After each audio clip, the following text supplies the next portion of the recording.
Yo, what's the deal with it? Hey, it's your boy Classic from Classic Live. I got the homie OG Corn Dog in the building. Hey, but before we get started, I'm gonna need y'all to hit that like, share this video. If you're new, if you haven't done so, subscribe. If you're on a different platform, retweet it, heart it, do whatever you got to do to show your support and love, man. But today, we got a sad situation for some people rejoicing in the hip hop community. They said Afrika Bambaataa has passed away, and the question is that do he deserve the RIPS, or is it controversial that he passed away? Now they said that he passed away. What happened? I think they said it was due to complications from cancer, and this was confirmed by his lawyer from the Universal Zulu Nation, man. So, before we deep dive into a couple of videos of why this could be controversial, man, what's your thoughts about this, Corny? Yo, yeah, man. Afrika Bambaataa. I can't take away the legendary part of how he affected hip hop, because I was a kid, I was like, I don't know, maybe 10 years old when I first heard his music. Yeah, I was 10, fourth grade. And he definitely changed the course of hip hop from the sound that he had, the drum machine he was using. Other musicians started using it, so that changed the course into the sound of hip hop during that time right there. And I remember fourth grade, like I said, Planet Rock, and his music basically made me become the best pop locker at 135th Street School. You know what I'm saying? So I can't take that part away from him. Now the part that where should he be celebrated as a human being is a whole complete different story. You know what I mean? Like, because the man got some super smut on his name. Yeah. And I'm about to say, and the thing is, I don't think people are discrediting his contributions to hip hop, but they're just looking at him on the personal side of things, Mm-hmm. That part, as a human being, you know what I mean? Yeah. And hey, man, like I said, man, you can't take nothing away from what he did with the music.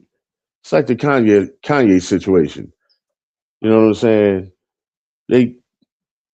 Kanye saying things, and people don't like him for that. But his music is great. You can't take nothing away from him.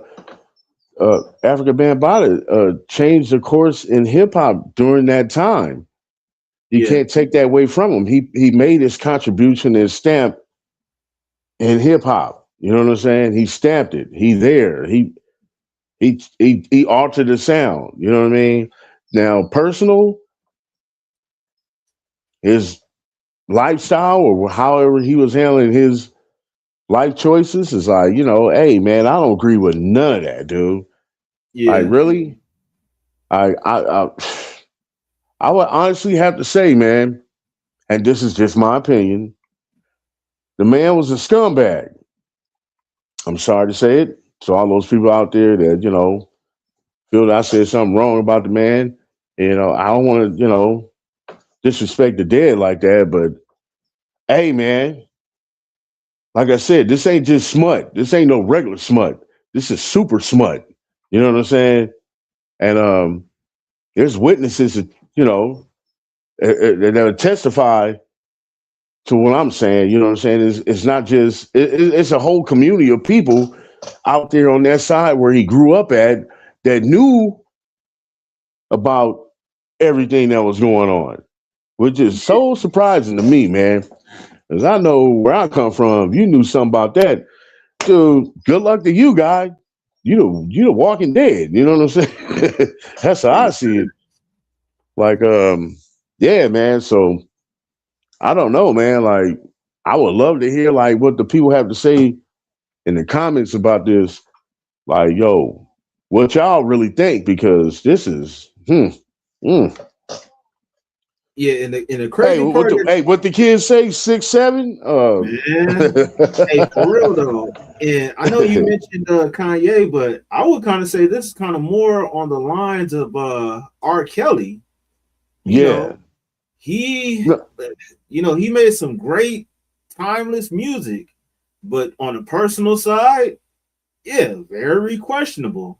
So, like, can you actually separate the art from the artist, hmm. I guess? Or once you figure out that they're on some scumbag type of stuff, I know. it, See, that's I had that thought earlier today. You know what I mean? yeah, You know what I mean? Because just like you said, R. Kelly. You know what I'm saying? The man made great music. He wrote great music, and he's a scumbag. You know what I'm saying? But I guarantee you that it was a party going on, family, reunion or something like that, and that pop on. Trust me, the aunties, uncles, they gonna get out there and they gonna get to stepping. You know what I mean? stepping in the name of love, huh? They gonna do it. They like fuck the smut. You know what I'm saying? This nigga got me grooving. But Yeah, uh, yeah, man. This is oh man, this is scummier, dude. This is scummier than R. Kelly, dude. I mean, yeah, this man, they in the same bag, bro. this is scummier. Yeah, because nah, it's not. It's the same. The, It's the the same. the only reason why I bring that up is because one, R. Kelly for sure. We know that situation. Old girl on a tape. In sidebar, I remember seeing that tape, like niggas was downloading shit off of LimeWire and everything, and I was about to leave school, and a homie pulled up to me, "Hey, bro, I got this the R. Kelly tape." I'm like, "What the hell?" Or whatever, gave him $5 and got it. But now that I think about it, like low key, isn't that watching like that seed corn, that underage type of stuff? Because the girl in the video was like 1'4" or 1'6", so she definitely wasn't legal like that, and that was actual footage that we were seeing.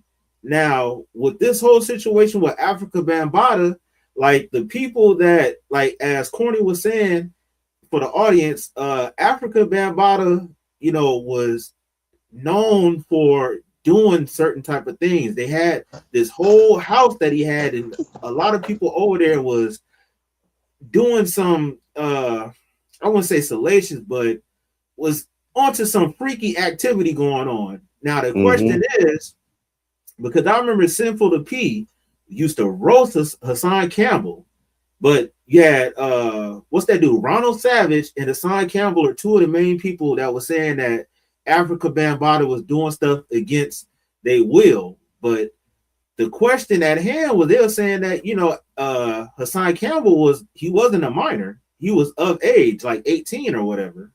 What? Yeah. So Oh well, I didn't know that. I thought he was about 13 or something like that. yeah, and that's what I'm thinking. I really want to get that understood.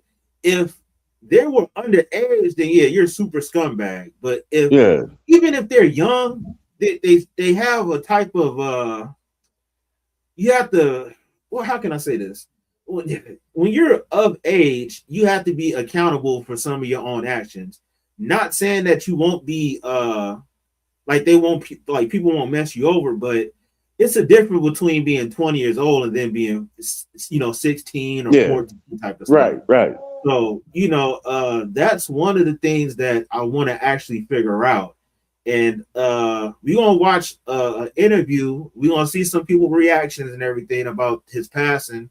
But I really want to see what Hassan Campbell has to say about this, like when he met him, because I found a video and we can go over that. So you want Okay, to get into that, bro? yeah, let's check that out. Hell yeah, for sure. Man, it's just I really want to say R.I.P. because he's a human, but then at the same time, it depends on what type of human that you are, that if you deserve that or not. And sad to say, I'm kind of skeptical on that, bro. Right. All right, let me share this. We got Barbara J in the building. Say, hey there, what's the word with it? What's up, Barbara? Yeah. All right, now share screen. Man, this whole shit is crazy. Man. Okay, so shout out to DJ Vlad for this content right here. It says, okay, Hassan Campbell on how he first started getting messed up by Afrika Bambaataa.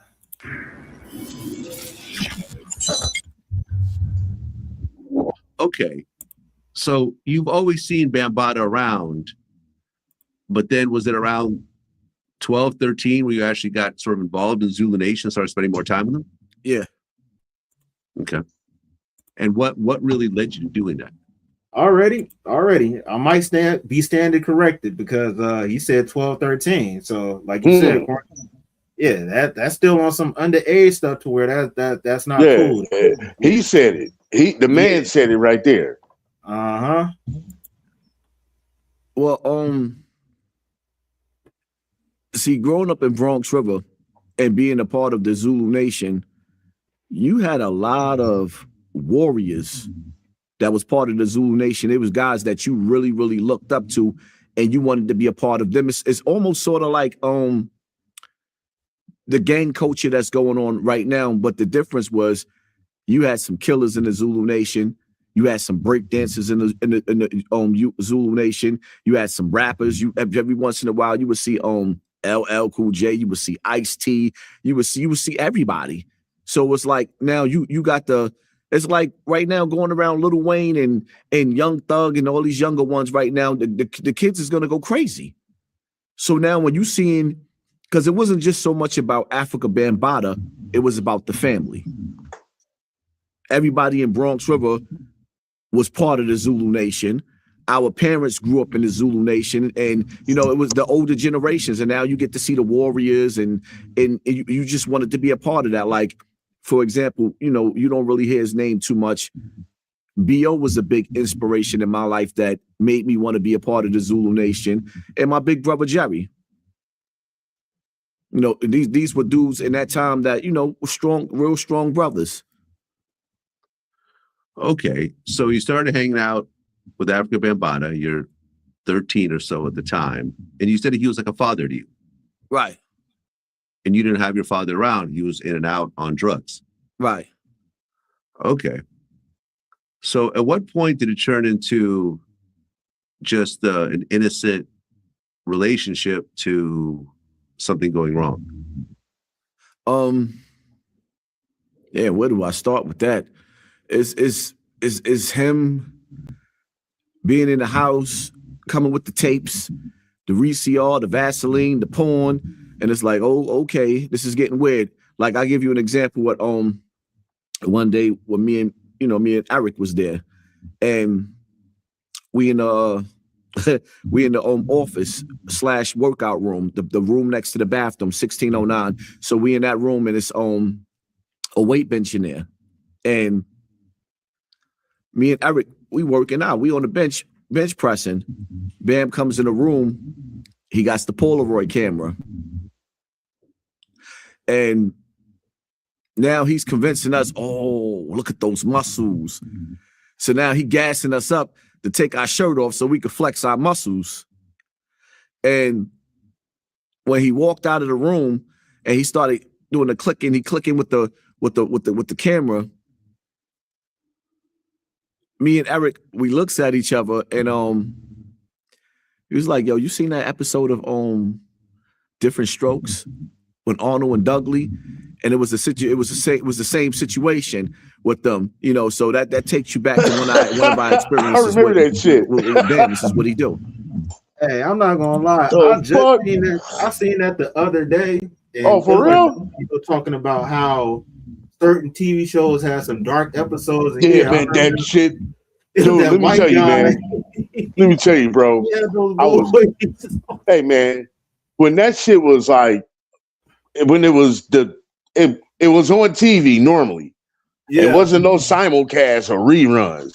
That was the episode we was watching that night because it was a new episode. That night I watched that, dude. I was scared, dude. I think I was 8 years old. That fucking episode scared the shit out of me, dude. I thought I was supposed to be laughing. You know what I'm saying? When I seen that shit, man, that shit terrified me, bro. You know what I'm saying? Like, oh wow, this is fucking different. Like, it wasn't no laugh track for like, I don't know, 10 minutes or some shit. And it just got real. You know what I'm saying? Like, why am I looking at this? Well, what the fuck? Yo, when he said that right there, dude, the man got the camera and started preparing the camera. Like, yeah, I'm about to get this going on right here. Oh, no, man. No. Scum. Did he say the Vaseline also? Oh, no, man. Like, scum, dude. That's scum. Like, if this is what he's saying, if it's true that he was around the age of 12 and 13 and all that stuff, I don't think that you know what's sad to say, I don't think he deserved a RIP like that. Right, man. I'm not God. I have no heaven or hell to put him in, but I don't think, like, grown people, that's one thing. They can defend themselves differently. But when you start messing with children and shit, that's where I really draw the line with you, to where you really don't get respect. Scumbag. That's very sad that, he said that. Did Hassan Campbell just say his father wasn't around? Yeah. He said Afrika Bambaataa was like a father figure to him. And that's another part of it. Yeah. He was taking advantage. Exactly. To where a lot of young black men don't have the proper guidance, and they're led to the wrong path. And Afrika Bambaataa was someone that seemed like he was assisting the lost in the wrong direction. Right. Now, during that time in this Zulu Nation, you hear Hassan just say, it was break dancers and it was real killers around. You know what I'm saying? What's going on with those real killers? They condone that? That's because I'm sure they knew about it because it was rumored. It wasn't rumored later. It was rumored during that time that it was happening. You know what I'm saying? So, them niggas over there. Hey, man, I'm already knowing, bro. You know where we come from. You know what I'm saying? You know the cut we come from. And if it was some rumors going around like that in the neighborhood,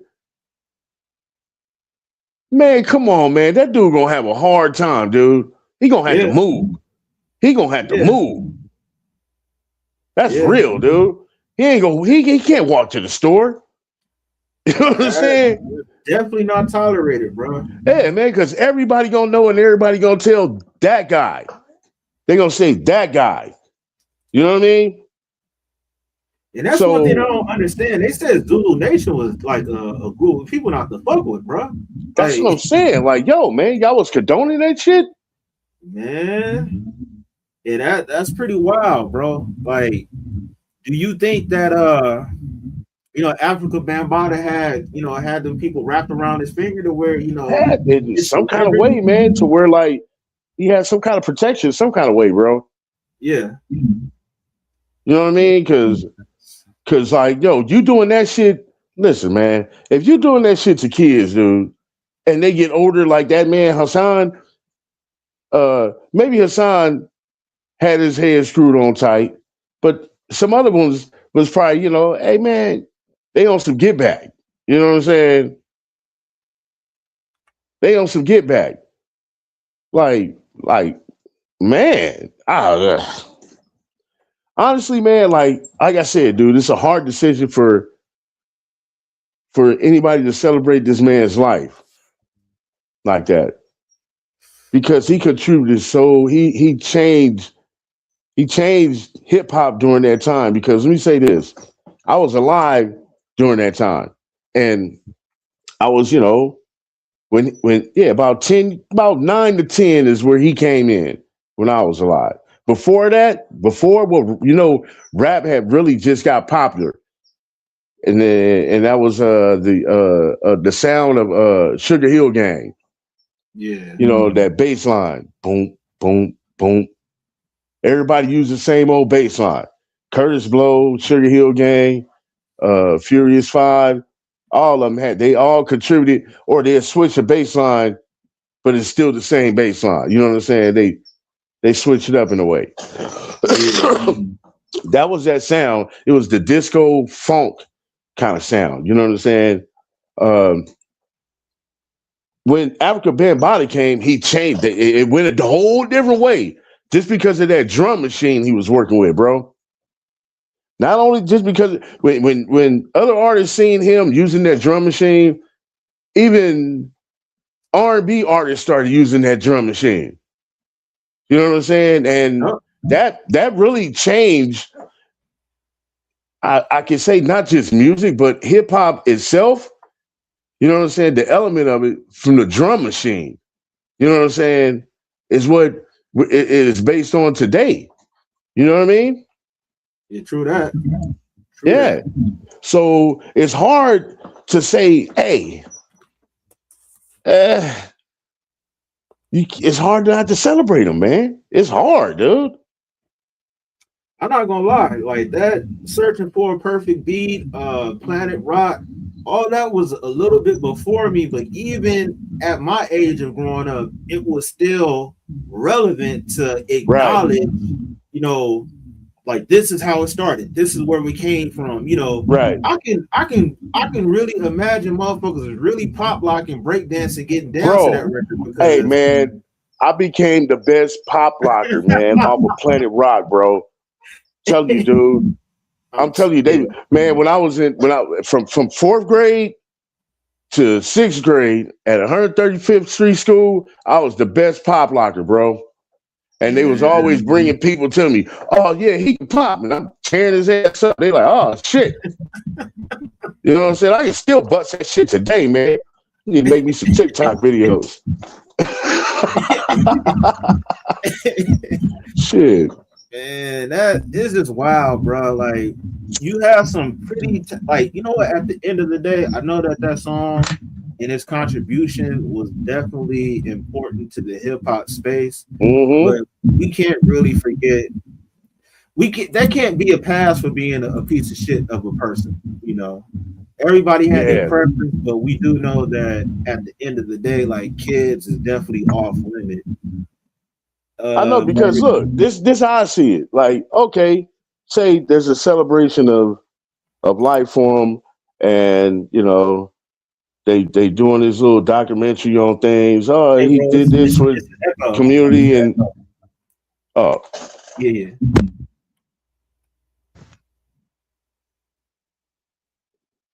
yeah. Like I was saying, like say he did this for the hip hop community, change this, change that.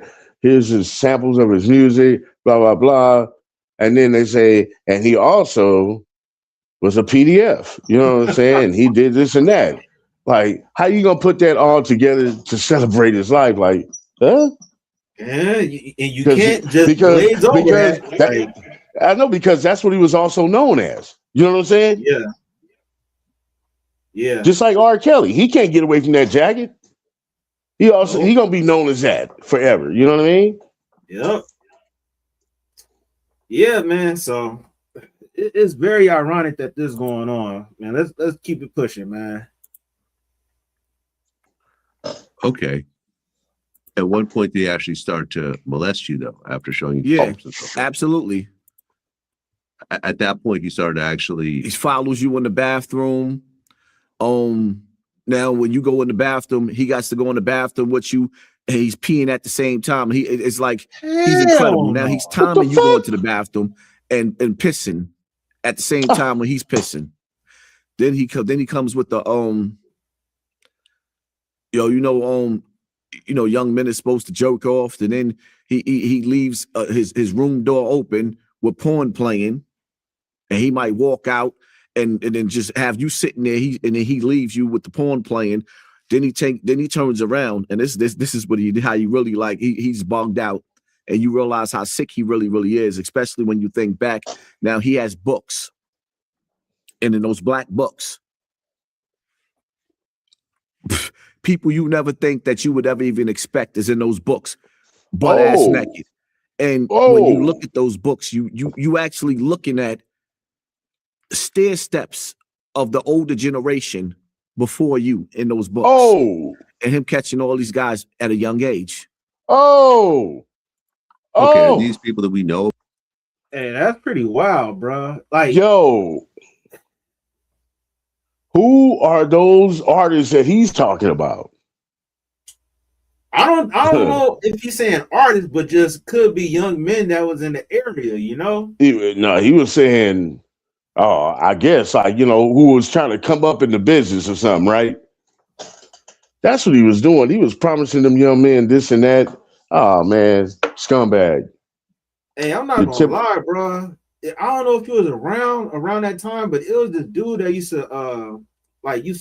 used to set up his stuff in front of the liquor store around the corner, right? And he had like this van. This is a dark-skinned black dude that had this afro and shit, right? And you know, he always used to sell like random ass appliances and shit like that. And I forgot what was the reason I went over there, but you know, I was trying to see some of the stuff that he was selling, and he had like this necklace that had like pictures in it, and it was like females around the way, like in I know who you talking about. I know who you talking about, nigga. So I know who you talking about. You got people that at that time I didn't even know like that. I was like, wait, who? Oh, that's so and so. Like, what the fuck? Like, that's crazy. Yeah, I almost said his name. Bro. So you definitely got people that's out there that take advantage of young people like that, and they use them for whatever reason. If they needed guidance, if they needed money, or whatever advice that they developed at a young age, they knew how to manipulate them and take advantage of them. And it don't sound like Afrika Bambaataa was too far off from doing that type of shit. Yeah, man. Yeah, and that dude you talking about tried to hit on my girl and shit. She came back and told me. Bruh. Tish. Yeah. Oh yeah, it'd have been some problems, bro. That was like when we broke up. You know what I'm saying? After we broke up, then we got back together and shit. She came back. She was like, "Yeah, that nigga tried to get at me." Woo, all this. I'm like, "What?" Straight weirdo shit, bro. Yeah. Like this is crazy. About these days? Well, some of them probably. And I know in the past I done threw names out, and I said I'm gonna try my best not to really call people out, but you know, in the streets. Hold on. Like, yeah, I mean, but you know, in the streets, threw names out, and you actually looking at people you never think that you would ever even expect is in those books, butt ass naked. And when you look at those books, well, it could be rappers then. You actually looking at stair steps of the older generation before you in those books, and him catching all these guys at a young age. Damn. Okay, are these people that we know about these days? Well, some of them probably. And I know in the past I done threw names out, and I said I'm gonna try my best not to really call people out, but you know, in the streets, woo-wee. Like, yeah. I mean, the reality of it is, it's like this in Bronx River, and a lot of people don't want to admit it. One day, there was a fight, and I said this in my video that Star had put up. One day there was a fight going on. I believe it was a Roy Jones fight, and there was like 50 dudes inside the apartment watching the fight. So when I come in, I'm the last one to come into the fight. So somebody said to me, they was like, "All right, Bam done tried everybody in this room. What'd he do to you?" Then the whole room bust out laughing. I started laughing with him, but later on, I was like deep in thought, like, this nigga got me. But the truth of the matter is, Damn. A lot of the people that, in Bronx River, if it's 10 people in a room, Bam got 7 of them. What the? I mean, look, if Man. you're gay, especially if you're a celebrity, you could find a boyfriend or you could find a man that's willing to do things with you. I mean, being a celebrity puts you in a different kind of place when it comes to relationships. Why do you think that he was focusing on young kids as opposed to just finding someone who's 18 or older? Because that's the whole key to it. It's like I tell people all the time, when that man go to sleep at nighttime, he doesn't have a boyfriend that he's going to sleep with. It's always a child. And I'm not going to say that he's not into, grown men. That shit hurts my ears. Now it is his history, his timeline. It's always been little boys. He's always kept little boys around him, sort of like Michael Jackson. It's always little boys. Damn. You commute with a TurboTax. You made a point right there. They can do Not Jackson. Dang God. Hey, man, he threw it out there. Man, hey, sorry, Bar. What? Oh shit, that was the end of that one. So what is what's your thoughts about the whole Michael Jackson stuff, bro? Man, I don't know, man. That's really confusing to me, man. Hey, I'm sorry, dude. I don't care if that dude did miss his childhood, man. I'm not gonna be hanging around a bunch of kids at that age. You know what I'm saying? Yeah. Kids are annoying. My daughter drives me fucking crazy, man. I ain't gonna even lie. I tell you all the time, man. I gotta make sure. You know what I'm saying? Yo, but yeah, I don't know, man. I think Mike probably got away with some shit. You know what I mean? The crazy part about it is that you had the kids kind of being flip-floppish. Like they say, oh, he did something, but then say something. He didn't do anything. So yeah, I never watched that HBO documentary about him. That was like hot at the time and shit. I need to check that shit out. Man, hey, check it out. This is another one from Vlad TV. And he's talking about what led up to him being abused. So, damn, is that the same video or is it a different one?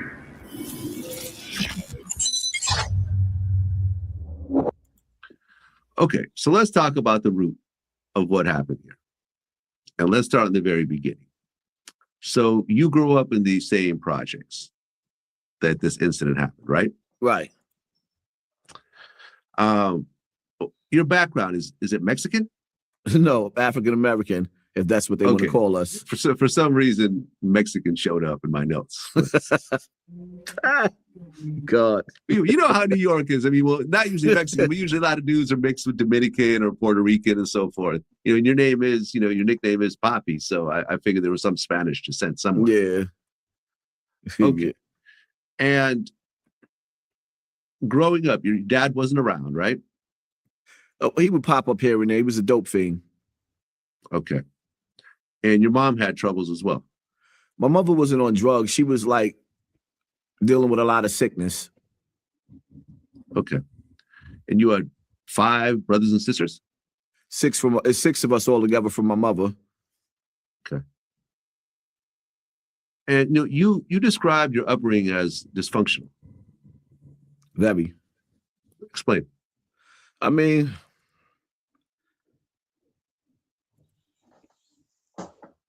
I grew up like I don't even know where to start.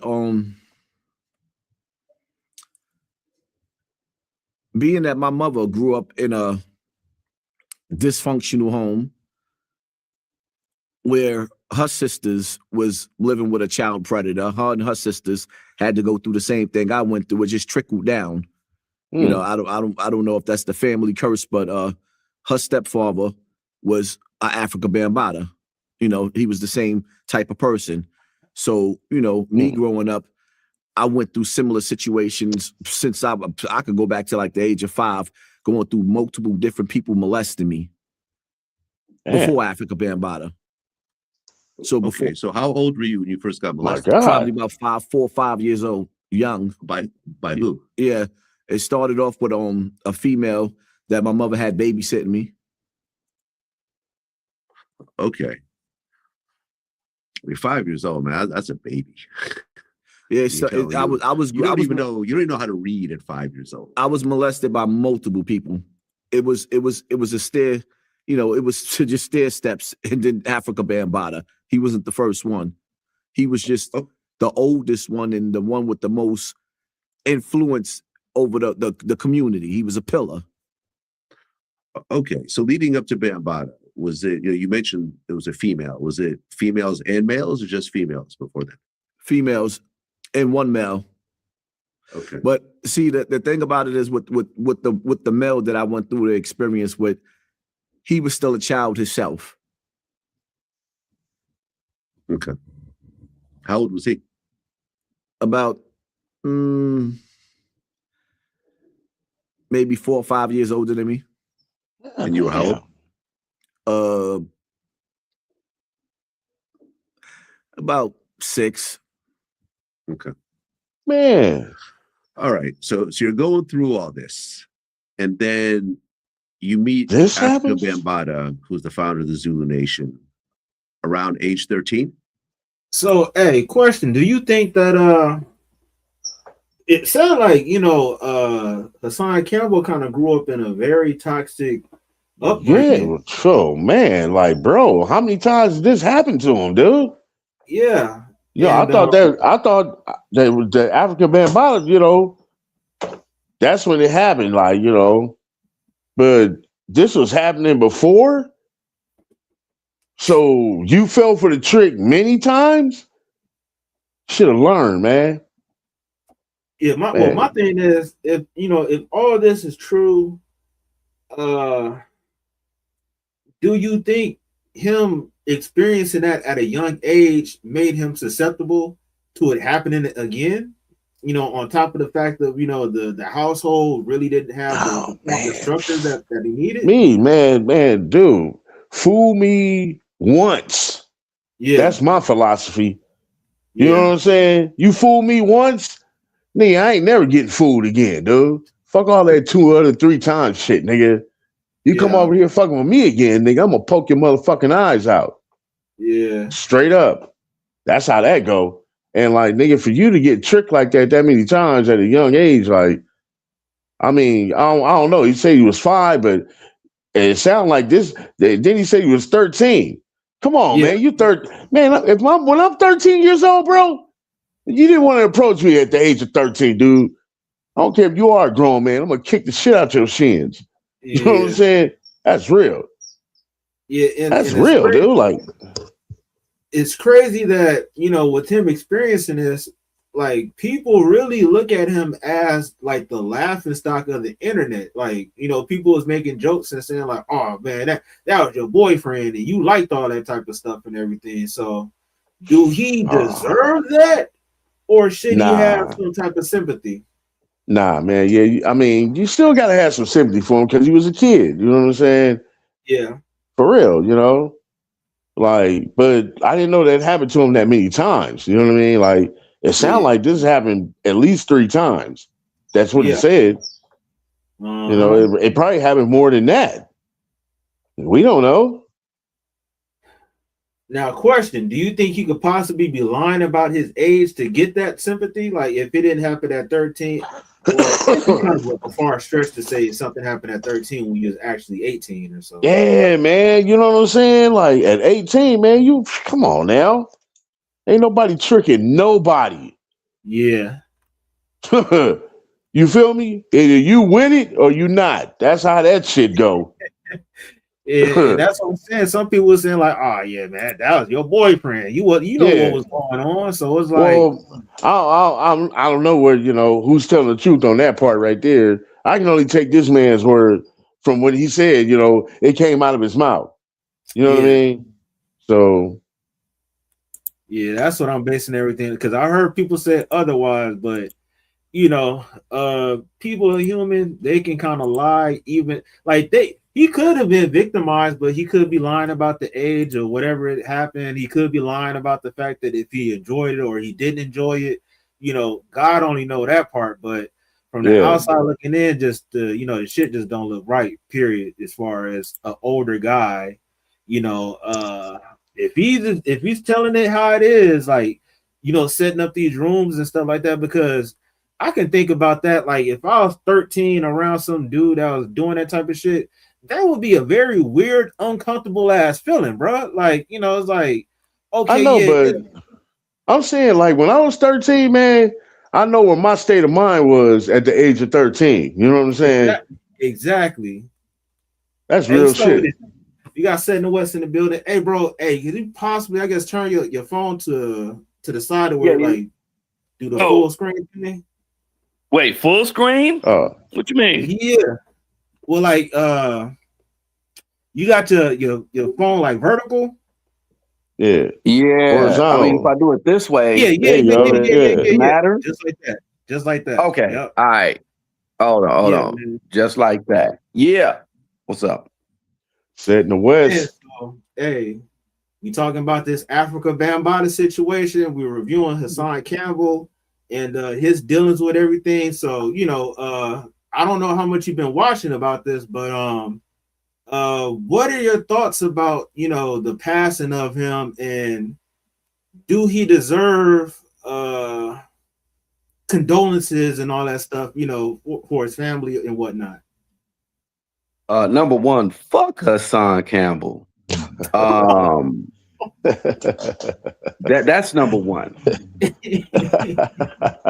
Number two, yeah, he deserves his credit. I remember when I was working on Set in the West, the first iteration. I'm working on part 2 right now, but the first iteration, I had definitely gave Bambaataa his flowers, because at the time when I was working on it, that's when the whole thing came out about him and the Hassan stuff. All that stuff came out around then, and I look past the controversy because I'm like, nah, this dude's still a pioneer. He's a legend. I'm giving him his credit.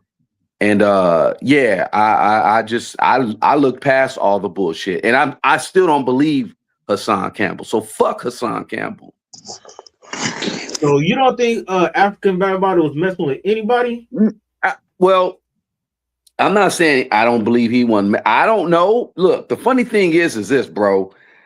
I got a connection to the Zulus, and I was given an opportunity to interview Bambaataa. I should have just did it when it was a couple of months back. Yeah. I had an opportunity to like just chop it up with him, and not a lot of people get that opportunity, bro. And I wanted to talk to him, but I didn't want to talk too much about this whole controversy stuff, because I think some stuff came, like there was something just came back out about him in that whole molest thing. And I was like, I don't even want to go too deep into that conversation. I'm not one of these dudes who like will deride. I'll say it like that. I'm not finna deride anybody. I've heard stuff about all kinds of artists. I look at everybody as, hey, you're people, you're fallible, you're not perfect. If you made a mistake, you made a mistake. But if there's really like no hardcore evidence, in all honesty, I can't really. I don't believe Hassan Campbell, especially him faking him getting pow-powed. You got to look at the caliber of the man, and I just don't believe him. So I don't believe him personally. I'm not saying Bambaataa didn't do anything, but I don't believe Hassan. My opinion on it is like, it's a lot of rumors. You know what I'm saying? It's not just him that's saying that. You know what I mean? There's others that's still probably not speaking up, but there's others that's speaking on that too. There's other rappers during that time, that generation right there, that was with him, that's mentioned some things. You know what I'm saying? So, and those are just rumors. But, I heard another legend speak, and I'm like, oh, You talking about, or you don't want to say his name, or do you want me to say it? Because I think I know what you're talking about. Melly Mel. Oh, Melly Mel. Oh, yeah. Yeah, you know, he spoke on something, so I'm like, you know what I'm saying? Like, you know, he know because he was there. You know what I mean? Okay. I'm not saying he was there like that. I'm saying he was there during that generation of time. Right. You know what I'm saying? That time right there where, you know, it changed. You know what I'm saying? When it changed. Right. So yeah, so you know it's just not, you know, Melly Mel speaking, or I'm saying speaking that know. There's others that know. There's rumors about it. People knew about it, and it was just like one of those things. You know what I'm saying? Where people didn't speak on it. That was in the community of it. You know what I'm saying? Yeah. And you know, I was speaking. Yeah, go ahead. No, I was about to say. So, you said Melly Mel was saying that he was possibly doing some of that weird type of stuff. Yeah, man. Shit. What's that shit? I think it's on Vlad. Okay. And a question I was about to say, if Hassan, and like I said earlier before you joined, Wolf, I was saying based off of what Hassan is saying, yes, we do have to look at his character to see, you know, if he's telling the truth or not. But just based off of what he's saying, that's some fucked up stuff. But yeah, as far as Hassan, if he was lying about Afrika Bambaataa, like how come he never got hit with any type of, you know, cease and dismiss, or, you know, some type of lawsuit to stop him from, you know, telling his story? You know what? I'm going to call my connect that I got with the nation, and I'll verify, because I'm not going to speak. You know, I wanted to ask that, but I kind of, like I said, I kind of want to leave it alone. I think sometimes if it's like, if it don't fly, let it if it don't apply, let it fly. Like I just got wind that some weirdo was talking about me in the same fashion, talking about I'm over here trying to, you know, street traffic kids. Wait, I said, wait. Now, see me, the way I get down, you know, this internet stuff is this internet stuff. But when you say something like that, nigga, I'm coming to fuck you up. That's on my mama. No. I'm coming to fuck you up. I hear you. Because I don't play, like, number one, don't even, if you put that on my name, nigga, you better hope you got a heartbeat next month, motherfucker. But legally, you know, I handle what I need to handle legally or whatever. But real talk, you got people that just be doing this. They do this. And they do this to get like a reaction exactly like what I'm talking about in regards to that, where they want, oh, you know, I'm gonna put hands on you type of situation. And yeah, you got people that just be doing this. And I think that's what he is. He's like clout chaser 101. I get that vibe from him. I get that vibe from him. Clout chasing ass. I want to say the F word, but I'm not gonna say it because I'm on your platform. I'm not gonna lie. Like, to be 100% honest with you, I don't know about this Africa situation, but just seeing his character as far as how he conducted himself on lives and the other things that he got into is very questionable. And I'll be honest, it didn't, like, once I heard him making these accusations, that's something that you normally don't play around with, so it's hard to kind of question that, because at one point for clout is like you're exchanging your manhood, and I don't think a lot of men will exchange their manhood just for some temporary thing. You know, he's not a lot of men. Yeah, I think he's, look, I'm telling you, people, attention and clout is a hell of a drug. Yeah, and I think that's really what it's about. Me, you and Corn, we wouldn't do that. Like, I'm not finna be like, I'll be ashamed. At the age of 13, nigga, I'm asking you right now, nigga, you know that wasn't popping off where your head space was at the age of 13, and somebody came in. Man, I know where I was at I know where my head was at the age of 13. So if somebody came at me like that, trust me, it ain't gonna just be a fight. You probably gonna be the one getting shanked injured. up. You getting You shanked know what I'm up. saying? Yeah. For real. Yeah. That's what I'm saying. See, we come from the same cloth. That's us. That's you know what it is, bro. That's why I was like, I don't know. Yeah, but no, I got a source, and I might reach out. I may reach out and we might have to do something. I may have to, like, I should have did that interview. Like, literally, I swear it was less than a year ago, and I had the opportunity, and I should have just took it. But I mean, you know, bro, be busy anyway. And you know, but I didn't know. I didn't realize he was that damn old. 67.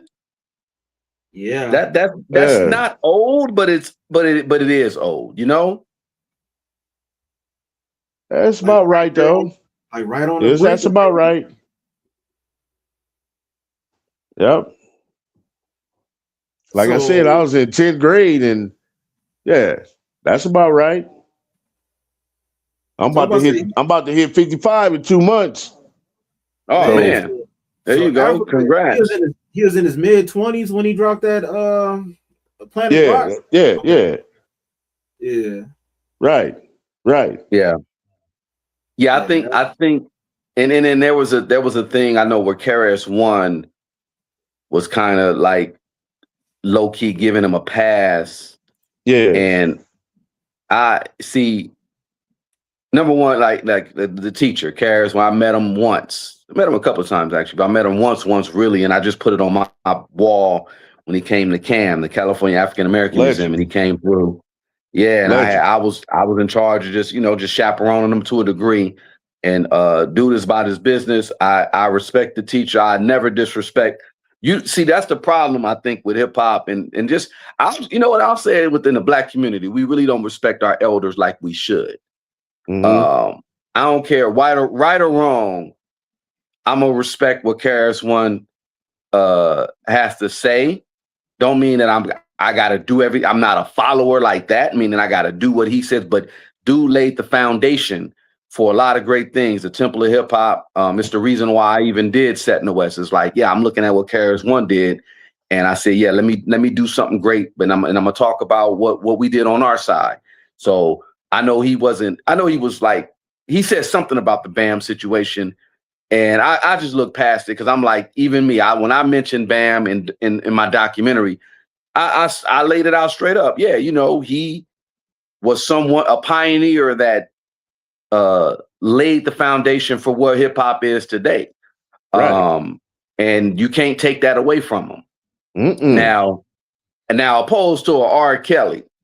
Let me draw the line right there. R. Kelly, piece of shit. Did what he did to Aaliyah. I mean, come on. I'm not one of those types. You see what I'm saying? Yeah, that shit was out there on Front Street. Right. It's video, right? Jay-Z. What did Pac say about Jay-Z? I roll with what Pac say. You see what I'm saying? Now I say all that to say our legends are our legends, and we got to give them their, just do. Shout out to Ice-T, because Ice-T was a Zulu Nation, and that's my OG. So shout out to Ice-T. But of course, we just draw the line where we draw the line. But to me, the Bam stuff, and I know the stuff has been heard and all that or whatever. It's all accusations and all. It's to me. True. That's just all to in me. all. Right. Like I said, rumors. You know what I'm saying? Just did he actually rumors? Did he go to jail, or did he see that he face prosecution? What was going nothing. on? None of that. No paperwork came up, or no allegations and charges of anything. Right. Yeah. The only thing that I seen, they said that not Hassan Campbell, but what's that dude? Ronald Savage. 2016 allegation.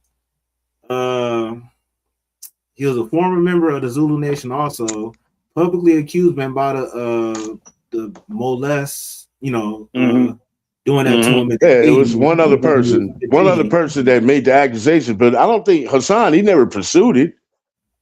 in court or They anything. said in a default judgment in 2025, New York judge granted a default judgment in the 2021 civil case between Bambaataa, failed to respond or show up in court. That's what it was. I remember that. Yeah. Also stating, I never abused anybody. He did not respond to the specifics in 2021, the litigation. So, yeah, as far as that, he never went to jail for that. So question, Wolf. So just to put it on the line, there is a difference between R. Kelly and Afrika Bambaataa. Oh yeah, definitely. R. Kelly, there's not only videotape and you got people who kind of know his background. And even Jag said it, not that Jag's word is gospel, but I believe her when it comes to certain things that she saw because she was there, right? And then the Aaliyah thing, bro, like as a kid, because everybody probably had like a little crush on Aaliyah, right? And then we heard about. You say what? I said that was my first crush. There you go. And then you hear about this weirdo ass R. Kelly. It just reminded me of all them old weird niggas who used to go after the finest girls in high school. I mean, look, in high school, you a young dude and you law that. Like I can see him in my, like I went to Westchester too, bro. So you already know. Oh yeah. It was some fine ones up there. Nigga, it's 25-year-old dudes picking them up. That part. 25-year-olds picking them up. Fine ones. They're in the 10th, 11th grade. And you like, man, I can't compete. So you look at R. Kelly like, man, fuck R. Kelly. Like when it came out like R. Kelly, I was like, yeah, fuck him. So Bambaataa, or as some will call them, Bam Bottoms. I'm not being disrespectful. They were calling him Bam Bottoms. See, like I just told you, there's someone literally online right now came out with a video today talking about I'm traffic, I'm to the kids, and I'm like, oh really? Like, yeah, you're gonna have a problem in real life because my network is deep, and legally you're gonna have a problem. Just know that. But so the thing is, it's like if it don't apply, let it fly, bro. When I first pretty much got out there on the internet, and I get on Jag about this shit all the fucking time. Excuse my French, not all the time, just recently. Well, no, in the beginning, because there's this homosexual YouTuber named Sean Davy Way. He got on the phone with Jag talking about, yeah, your guy that you're with, I've been effing him. I'm like, dude, I don't even know this. I don't even know this. Yeah, no, dead ass. And I'm sitting there like, okay. And then she took that recording and played it on Real Life Street Star. And I said, wait, what? Why would you? Wow. So, but see, the thing is why would I address it? Number one, I never met that kid. I never met that mother, And then it's like, yeah, why must I'm not gonna sit here like I ain't gotta. It even came up in real life situations. Number one, the homie, one of my homies, I've been knowing him 20 years, and he's like, man, when you left, because we do business. He's like, man, when you left, that video came up where Jag was on the Real Life Street Stars couch playing your video, the video where the dude talking about he F you.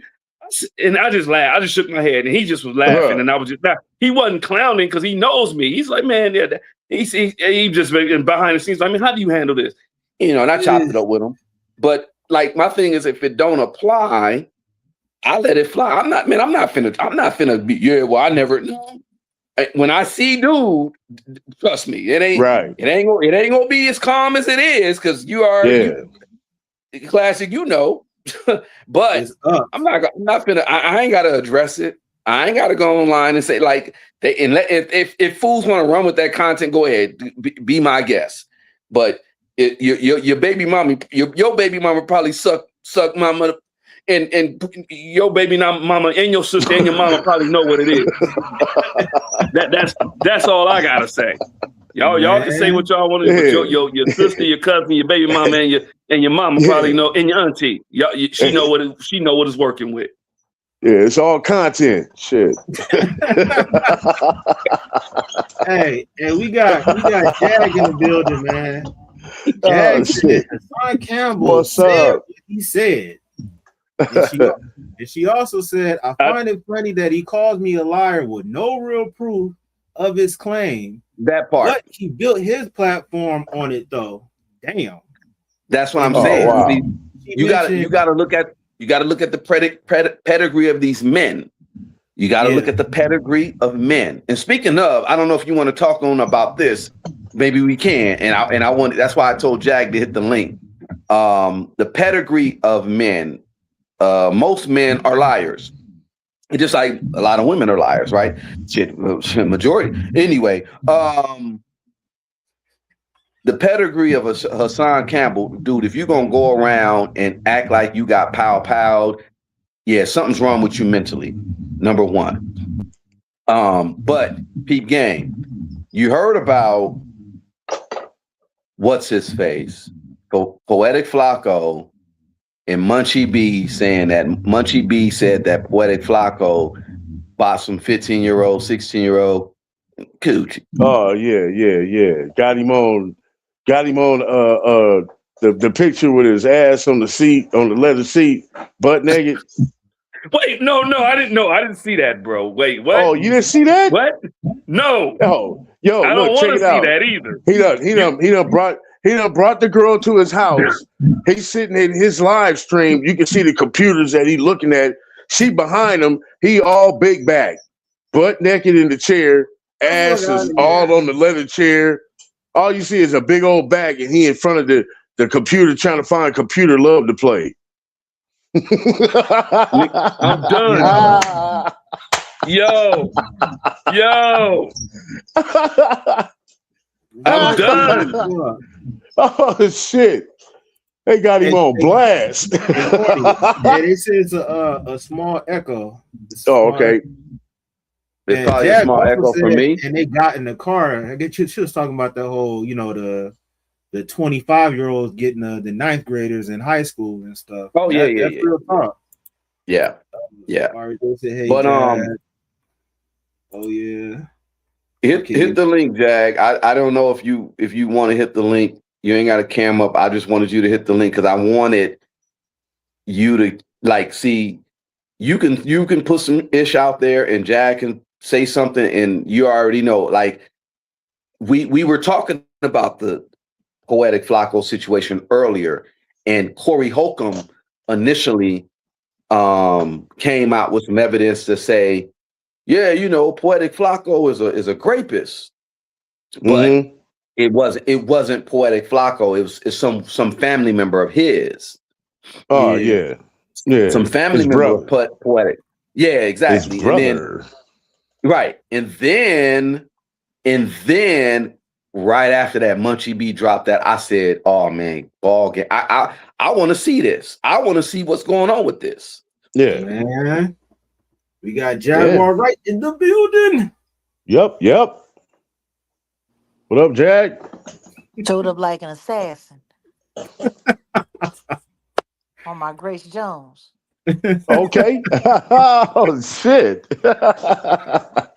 Man. And so any thoughts about this whole, just R. Kelly, Afrika Bambaataa, Hassan Campbell? You just don't want to me. I know what they look like. No, I'm sorry. Yeah. When Grace Jones was going crazy in Boomerang. Oh man. He's gay. And he's gay.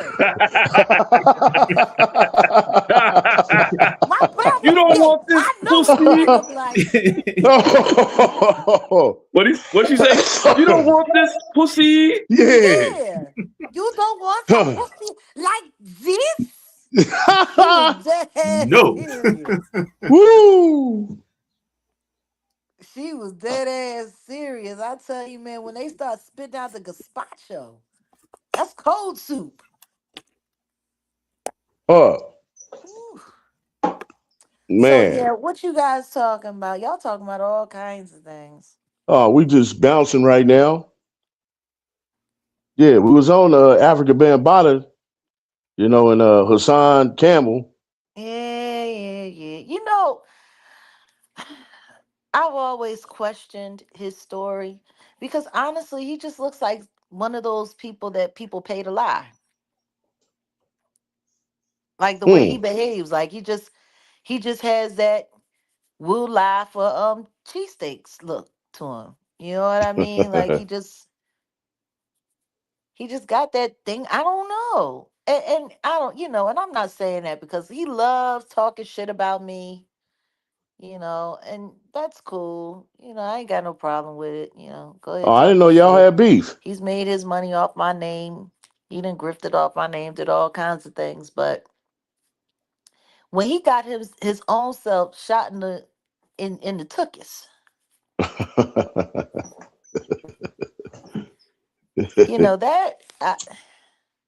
that screams my channel is dying. Please, somebody watch. I mean, he went there and started all of that stuff because I went and I looked at some of the playback and I'm just like, and we're supposed to believe you about African Bambaataa? Hell Like you a nah. crash test dummy. You go running and chasing windmills like you For jump clout? first and then For say clout? Geronimo. Like it's I mean, you would. he kind of weird. I don't know. Yeah, Is that's it me weird. That or you somebody just said it. muted? Weird. I'm just saying for a grown man to run to the internet for some clout over I your can't hear reputation anything. is fucking retarded. Excuse me, but it's the truth. You know what I'm saying? Like that's not logical Hello? thinking. Oh wait, I'm not talking. Can she Oh, hear? oh no, I'm here. I know I got kicked out. They probably same thing. Maybe I gotta drop down. I don't know, but the same thing was going on with me. Like when Oh, she made a comment and it kicked me out. Um she gotta hit it, she'll probably hit it back. Go Yeah, I ahead. saw the screen freeze and everything. Yeah, it went all it's weird. I don't know what's going on, but she'll yeah, probably but hit the move back. like I was saying, my point on that was like, why would you play with your reputation like that just for clout, man? You're a grown man, and grown men don't play like that. You know what I'm saying? Like, No, I ain't never thinking no. I some ain't gonna people never don't got think no to damn doing no shit shame. like that. Yeah, They ain't that's got no like, shame. yeah. Hey, that's the thing, like Wolf said, man. Like a real man wouldn't jeopardize his manhood for some temporary fame, but you got to look at the characteristics of this dude. Like, is he really standing on man business in other situations? And that'd be a no, bro. So that kind of is self-explanatory. Like, I was looking at the situation of what he's saying, and even with that, it's like you can't take what he said. Like, people can even lie about that, but just because you wouldn't do that, don't mean the next person wouldn't either. True, Like, true. people be on some weird shit. He on that social media life. He about that social media life. Anybody that starts their show off talking about, I need you to come in here and violate that like button. Like, why do you gotta violate the button? Oh God, damn. Like, is Damn. there nothing safe or sacred around this dude? Why everything got to be violated? Like, I Damn, don't. that's his intro. What the Yeah, That's his hell? own verbiage. Oh wow, that's crazy. He, need- yeah, yeah. I don't he trust him. yeah, yeah, man. I don't trust him at Um, all. He always talking about he want to shoot somebody or fade, and when somebody say he want to fight, then he talking about he ain't trying to. He on probation or something. He just got a lot of stories, That part. and I don't so know. I just. he on the internet on Google trying to figure out the next way to get viral. Well, I mean, I mean, look, he seemed to have the whole cheat code to it. All you gotta do is get somebody to pop you in your tuchus and then go film yourself live from the emergency room. He was actually in there. He had somebody, I guess it was a cousin or a brother or something. They was up in there. He said up there, oh man, yeah, I'm okay. I'm okay. Huh. Say let all me for tell you clout, something. huh? Let me tell you something right now. If I get popped, the last thing I'm gonna be thinking about is going live about it. Huh. Right. All right. Ain't that the truth? You know, I mean, maybe leaving the hospital, or maybe if your supporters are looking for you and you want to take a picture of your hospital bracelet, or you want to post a picture. This nigga he did a whole live stream. Just, yeah, I'm good. I'm all right, man. Trying to Wow. sound like he was, I don't know. I don't trust the boy. I tell you what I do know. Anybody who's stood up for blackness, anybody who's tried to instill black pride, black culture in the United States has always gone under attack. Mm. That's what I know for a fact. I know that there's a lot of kids that came from broken homes or homes where there was a struggle and groceries was tight and they was able to go to school and have breakfast at school in the morning before school started. And all of that happened because of the Black Panther Party. Um, Mm-hmm. the Black Panther Party started, you know, the breakfast at school program to make sure that the little shorties who Yep. had it tight at home, Yep. and Yep. it's funny because all the things that they talk about when it comes to the Black Panther Party, they don't ever talk about the fact Nah. it's that Talk black nothing. organization that thought about making sure that the children could, go to school on a full stomach so that they could focus and not be sitting there fighting with hunger pains, waiting on lunch. So, Right.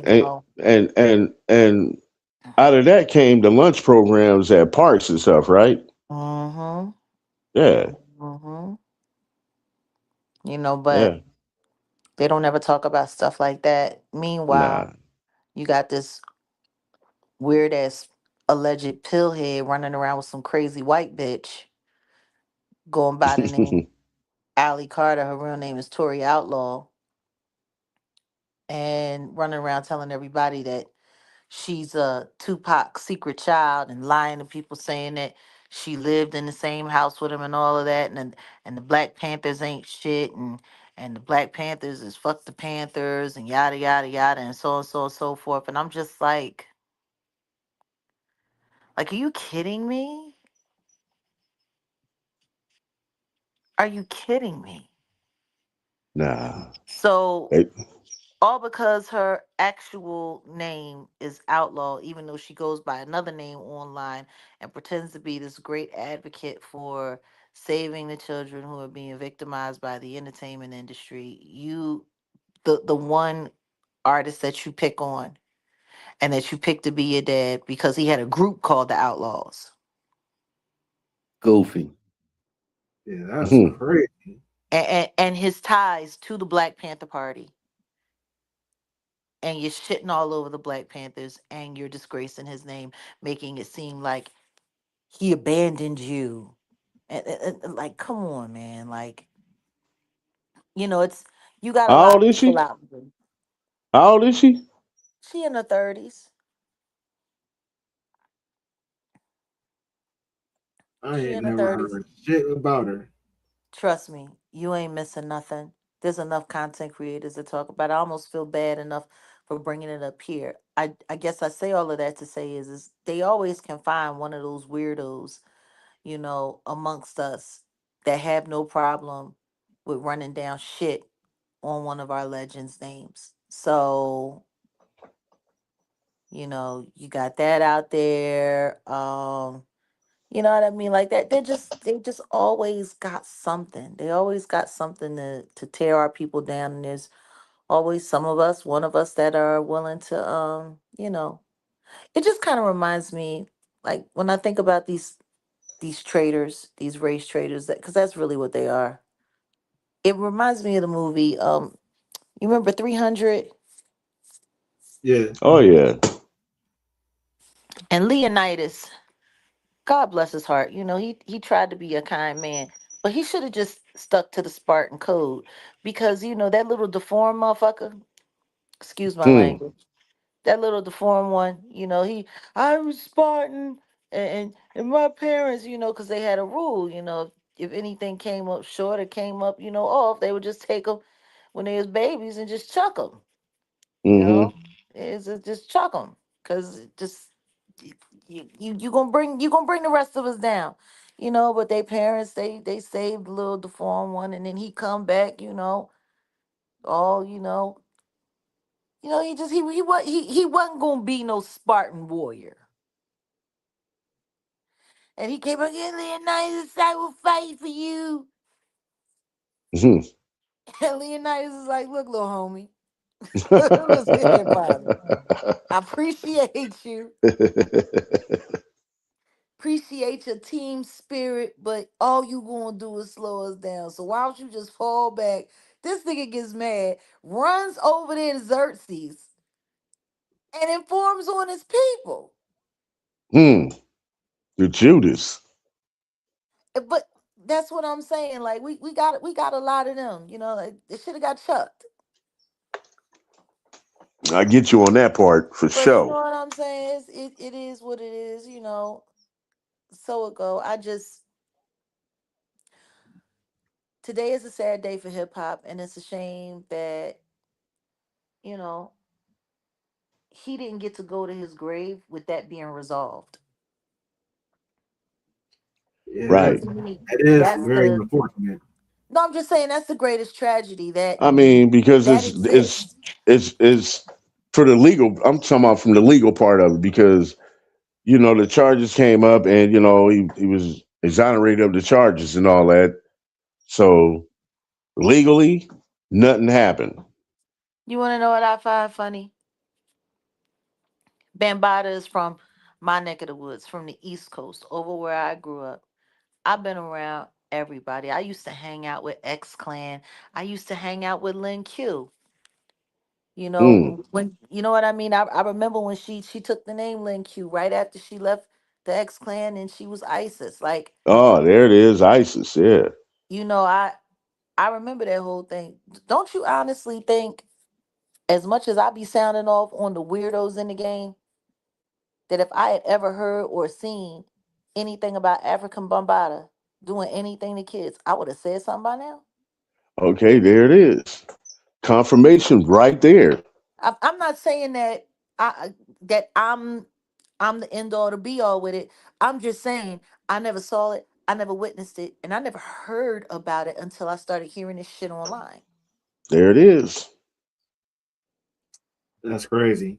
Now And I can that's take your word. I'm definitely And taking I'm your I'm word on I'm that. going I'm gonna tell you something too. I done heard some stories about some people. I don't say who, but I'll just say, um, you know, I done heard some stories. And yeah, as far as Bam, you're right. The only time we really heard this was from the online stuff. I'm gonna tell you, before there was online, there was niggas.com or the grapevine, right? Hmm. And everybody, if I like, okay, so I'll put it out there. I remember I was working back day at a little after I was spot over there in the 60s, right? And Clifton Powell pops in, Pinky, Mm. Hmm. and he just doing okay, cool, he just we do it, he doing his thing, Hollywood stuff closed down in the hood. That's where you Mhm. go to get, and everybody talk. Don't get it twisted. Everybody talk. I've heard, I've seen Lawrence Fish. I've heard about Lawrence Fishburne being in these gay clubs, right? Like, I mean, Oh, look, people talk. No. I'm keeping it a buck. right. I'm keeping it a buck. And you hear things. I'll say some stuff that I heard, but I don't want. I really ain't finna say it because it ain't time. But Jag is right. People who know, and you only started hearing about Bam online. So it seemed like there was like some type of concerted effort to kill his legacy. And it's kill the unfortunate. potency. No, but also to kill the potency of Zulu Nation. And Jag, this is what I was about to say. Zulu Nation. Let's go back to X Clan. Did y'all hear do you hear the who's the main brother? You know, this is for the red, sissy, the black what's his name? and the green. Brother Right. Jay? Brother Jay. There supposedly, and I saw a video, someone did it on Instagram about what he was saying and how he was saying stuff was like some coded shit. Yeah. And the CIA was on him. And because like he ended up when did he die? He died the early 2000s or something like that. Right. And right. So what I'm saying is you got those type of brothers who really meant a lot to the culture and really cared for the culture and really wanted to be impactful, but they will have these agents, as Jag will call these Sputniks, come out of nowhere to damage their credibility. If this didn't come out about Bambaataa, I'm pretty sure a lot more people would be a lot more praise, a lot more. Oh man, he passed on, and people will be. It'll be a lot more. You'll be hearing Planet Rock all over right now. Mm-hmm. But Number since one, this, we should be hearing Planet Rock all we over should. the place right now, We should. regardless. But the funny thing about it is they put the stigma on it, so you feel bad about celebrating your heroes. Right. There we go. That's why I wanted to go with it, because let's keep it a buck. The people that you ain't supposed to say where they're from, you ain't supposed to say their religion, their nationality, like Kanye said. I call them the Yarmulke people. The Yarmulke. Right. They have a vested interest in making sure that the ones that they kind of venerate or point out, their people are the ones who get the shine. But the ones who are really that were really for hip hop, we don't remember them. We forget about them. That's the program. That is the program. Let me tell you something. These motherfuckers are so hateful right now. They're going after Michael Jackson, and he been dead almost 20 years. They're literally sparking up that bullshit from the kid that came forward in 1993. That was the same year I had my son Giovanni. My son would have been 33 this year. Why is this shit coming back to fucking Well, maybe the news now? Is this that same motherfucker that? Well, let me not say nothing. When they stripped him and they made him show his private so they could take pictures of everything, they're bringing all of that back up. You want to know what I find funny? That they're bringing all of that back up right before his movie hits. Of course. To tank the numbers. To make people all of the promo that they've been coming out, and oh my goodness, it's supposed to be such a great film, and there's so much footage. They already got a part 2 that they're gonna be doing, and whoop-de-whoop-de-whoop. And these gonna be a 3-parter. These evil motherfuckers made sure that they dug up some shit from literally 33 years ago. Well, 33. That's the number. That's a Masonic thing too. Yep. Like you gotta be for all of that, y'all might as well have just dug his ass up and spit on him. Why don't you? Like it like they be so invested. Yeah, to take the black man down, take away our legacies, our legends. Pretty much. You'll never hear him say no bad shit about Sammy Davis Jr. though.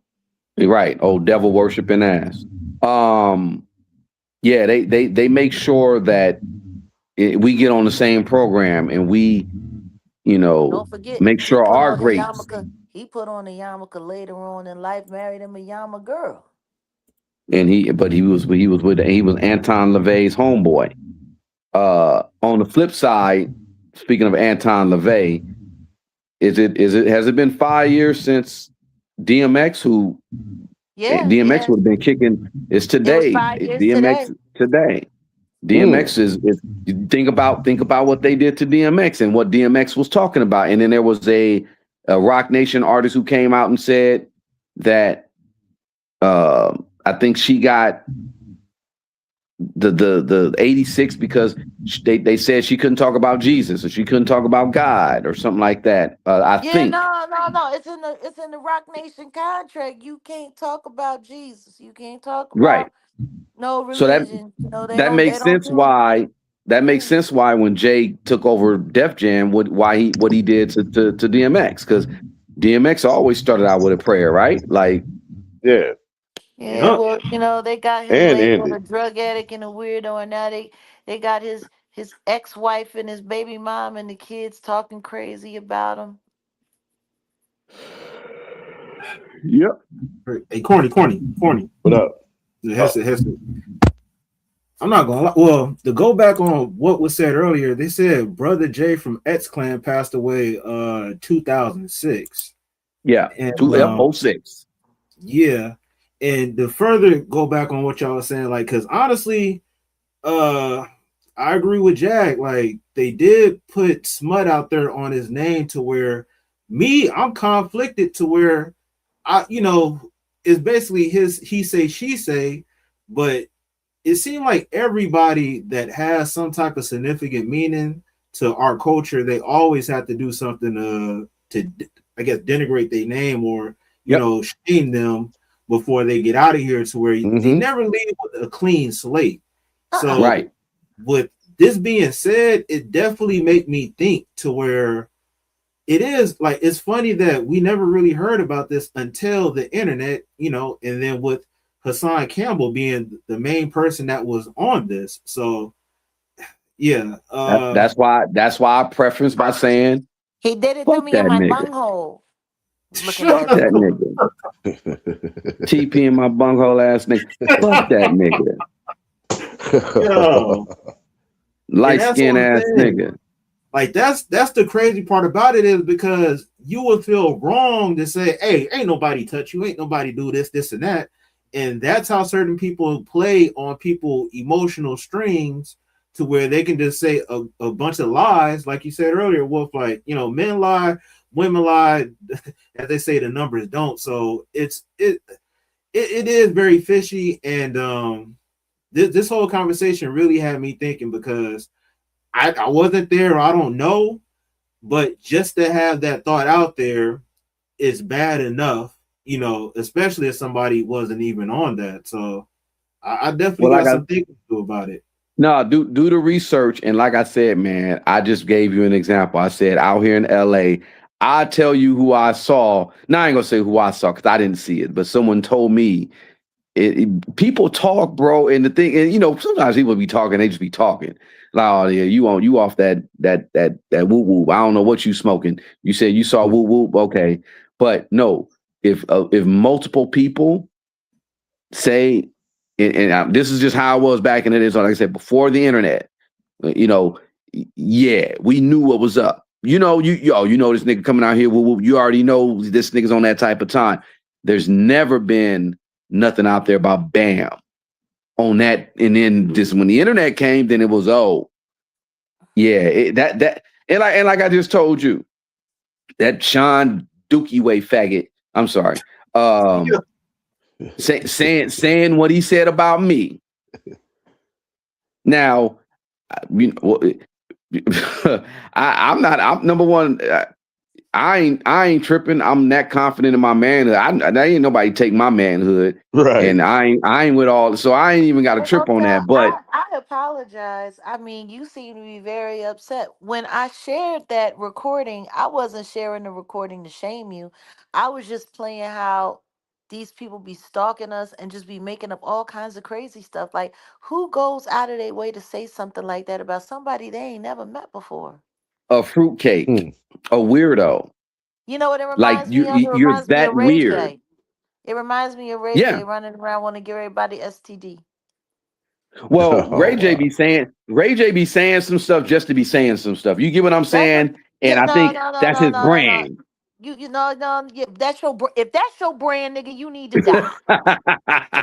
No, I'm not giving him a pass. I'm just saying, think about it. I've always was like, nigga, Ray J and the Booty Goons. Like, it's crazy, but he's Man, known for saying some crazy stuff. man, Listen to me. this internet, When a grown ass man run around, keep making jokes, talking about doing stuff to people's asses, and talking about giving people diseases, after a while, I'm not taking it as a joke no more. Yeah, no, I got you. I got you. yeah. But back to what I was saying about the Dookie Way Especially when dude. you consider the people that you hang around. Let him fix his mouth. Because then there was another associate of his who was talking all kind of craziness about me. And like, dude, you didn't know me. You don't know me. You had an opportunity to These were come the same. outside the These were the same people that said that they were going to essay my grown son. Yeah, I know. Weirdos. Wow. Yeah, see, the internet everybody feel like they safe to say what they want to say on the internet until you run into that motherfucker in real life. And you get popped in the mouth. Exactly. But Man. You know what I'm see, that's saying? why they say it like they say it on the Yeah, internet, so that yeah, they but can call the see, police on you and get a case see, when they see eh, you in person. Exactly. man, Look, they pressing 9-1 and they want you to press the other one. I'm gonna tell you what sucks about right now in this time in life, that there's cameras everywhere. mm-hmm. You That know, part. as wild as these niggas is, they make me want to go and see if I can find a way to make my own EMP. Oh Oh, shit. you know you can, Jag, and I know how to do it, but that's offline. Cause see, like Yeah, I just wanna like no, cause these niggas wanna make you carry around like a portable EMP. So when you see him, electricity and magnets. you could just, Yep, you know what I mean, set it just off run and it, make set it sure off. ain't nobody watching but God, like it used to Right, be in the old days. God. exactly, like in the 80s. Man. That shit sound like some video game shit right there. Man, Man. Hey, and one more thing about that this Africa stuff. Uh I'm a little bit younger than everybody up here, but What's a little me and a bit? homie was kind of talking about this earlier. I even knew that the Zulu Nation didn't play, bro. Like that was the group of people you didn't well, want to mess around with. So let it, me tell you something. Let me tell you something about Zulu Nation. And this is probably I don't know. I don't know if it's a violation or not. But I'll just say I had a partner who they were like, yeah, they want you to be a part of Zulu Nation or what. I told you, Ice T that's the OG. He's connected to Ice too, and he was like, yeah, yeah, the Zulu Nation wanted me, and I was like, okay, cool. And they were like, yeah, well, if you want, I don't know how. Well, I ain't gonna say I don't know how true it is because my dude he's not a liar. He was like, well, if you want to be down with the Zulus, you got to let us all f your girl. And he was like, I don't know about all that. And he's like, yeah, then we got to f you too. And What? well, listen what I'm saying. This is what he said. But he said, well, I'm thinking it's like they were trying to test him. Like, will he allow? Like, number one, no, you ain't finna fuck my girl, motherfucker. Fuck, I don't give a fuck even if that's just my whatever. That's just my feet, nigga. No, because that's a violation. Like, you gonna no, nigga, no, I don't get down like that. And then now can we fuck? No, hell no, nigga. We it ain't finna be. It's gonna be Pulp Fiction, like you know what I'm saying. So he was saying that to just say like he said that was their practices, but he was also saying, well, they were just. I think maybe that was like a test to see if you're that down to try to be down with him. It's like, nah, nigga, we ain't trying to have you here if you gonna let us f you and your girl. Man, it's crazy. See, I'm traumatized and I'm a woman. Mm. Yeah, that's a no-go right there. yeah, and That's that's what I'm like saying. Like that's an we insult. Tell you the truth. No, for yeah. real. You getting popped in the mouth. You get Yeah, somebody ain't coming out alive. Somebody's not yeah, leaving the room alive. yeah. It's like as soon as you say it, like Yep, It's you definitely getting choke off from the slammed or start. something. coming from the shoulders. But this is the problem that I have with what they've done, how they've weaponized sexuality in this country, because the truth is, like, it's just sodomy ain't something to be joking about and playing about. Like, it's just not. Yeah, it don't sound healthy at all. You know, it's for me, and I don't like to, that's what I'm saying. Like, it's so odd because I'm a bisexual woman, but I also believe in the principle. You know what I mean? Like, I believe in the principle of the order of life. So it's like, I don't think people should be playing with this shit. I don't think that people should be making jokes about it. Like, when I look at a lot of this stuff that's going on in gay culture, it's weird because it's not even gay culture. Like, the stuff that they're doing, real gay people don't act like that. They don't think like that. They don't behave like that. Like, it's like a parody world now. The way these people are behaving, and it's kind of messed up because it's like they send these weirdos and these freaks out there to act a fool. This ain't even how gay people really act. Mm. You know what I mean? So it's like, you're looking like most gay men that I know, the people that they see in media and on social media are an embarrassment to them. Like, most of these see, and they like to call me all kinds of stuff and say that I'm transphobic or whatever the case may be. But most of these transgender people that I see on the internet, that's not how real trans people act. Nope. And Most they just trans had it. people that I know are embarrassed of these weirdos that they have online. So what that goes to show me is that this online culture, it's there to inflame things. It's there to, you know what I'm saying, make people uncomfortable. It's it because you know what I mean. Like, there's this one tranny, they got upset because I was like, just because you got two cantaloupes that you stuck up in your chest don't make you no woman. Like, you That ain't number is the true. you ain't number the man in makeup. That's that's totally true, biologically true. You a And he bitch.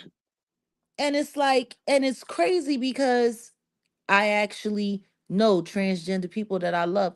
And like like I said to that one particular person, I'm like, see, I don't respect you as you say you are because you don't have no respect for yourself. Like, you think just because you're a freak show.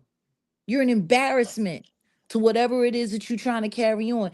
And like, but there's a lot of that goes on. And I'm seeing that happening, like, with the desecration of Black culture. Like, right now, a lot of people have like blended gay culture into Black culture. Like, this is Black culture. Like, oh yeah, this is tea and did the tea and all. No, no, that ain't got nothing to do with Black culture. Like, a lot of people don't even realize where that tea thing comes from. Like, tea is old school gay culture. Matter of fact, one of the first movies that that whole phrase, my tea, my tea, it was in a Clint Eastwood movie, Midnight in the Garden of Good and Evil. It was set in the South. It was a red rum mystery. Kevin Spacey played a closeted gay man. John Cusack was the writer that was writing his story. It was a whole trial, the whole nine Really? yards. But yeah, Midnight in the Garden of Good and Evil. If you've never seen that movie, you should see it. But this one transgender that was in there, they had a real Black transgender in there. And you know, which I thought was wild that Clint Eastwood actually went and got an authentic trans, performer to play this Mm. role in the movie.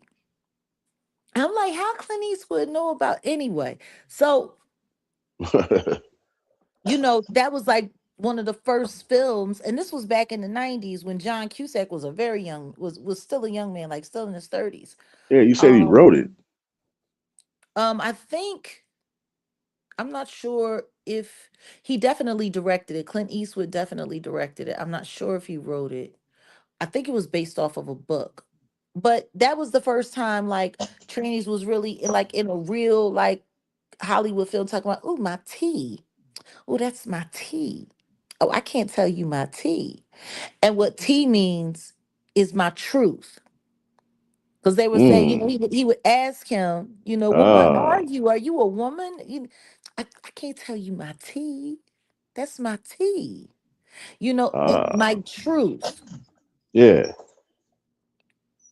And now I look online and ooh, I got the tea. I got the tea. I got the tea. I got the tea. No, what y'all have is gossip and a bunch of fucking lies.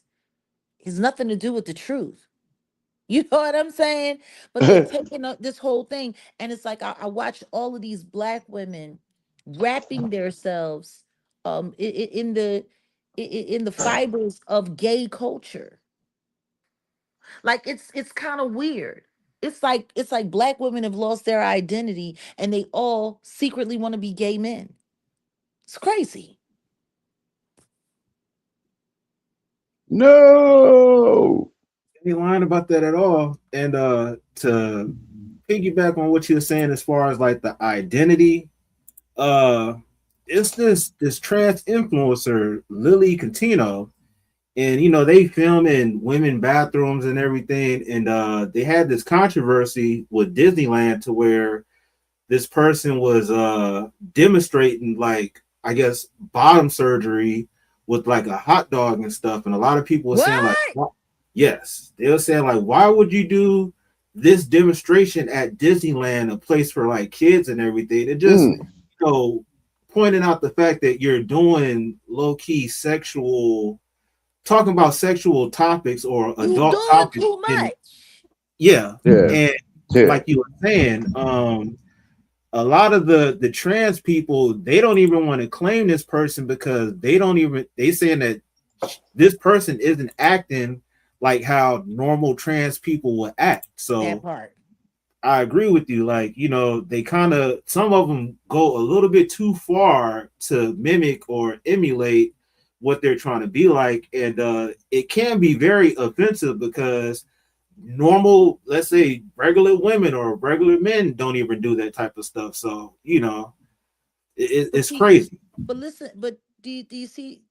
Ain't that funny? Now I'm sitting here having this open conversation with you. You able to go up online and pull up a perfect example. This goes to show you how screwed off our culture really is, our society really is, because they got the people that are there to mess with people's heads on purpose. I'm telling you, Yep. this is intentional. It's all intentional. And it's just, and it creates such a great divide. But see, that's America. That's how you know this is American driven, because what would America be without some kind of, discrimination or some kind of racism or separatism, or Some controversy. exactly. Phobias. Like it's kind of wild to me. But it's I mean, personally, if I'd have been in that bathroom, I'd probably take that damn hot dog and bust him upside the head and shoved it down his damn throat. You lost your mind? Oh uh, man.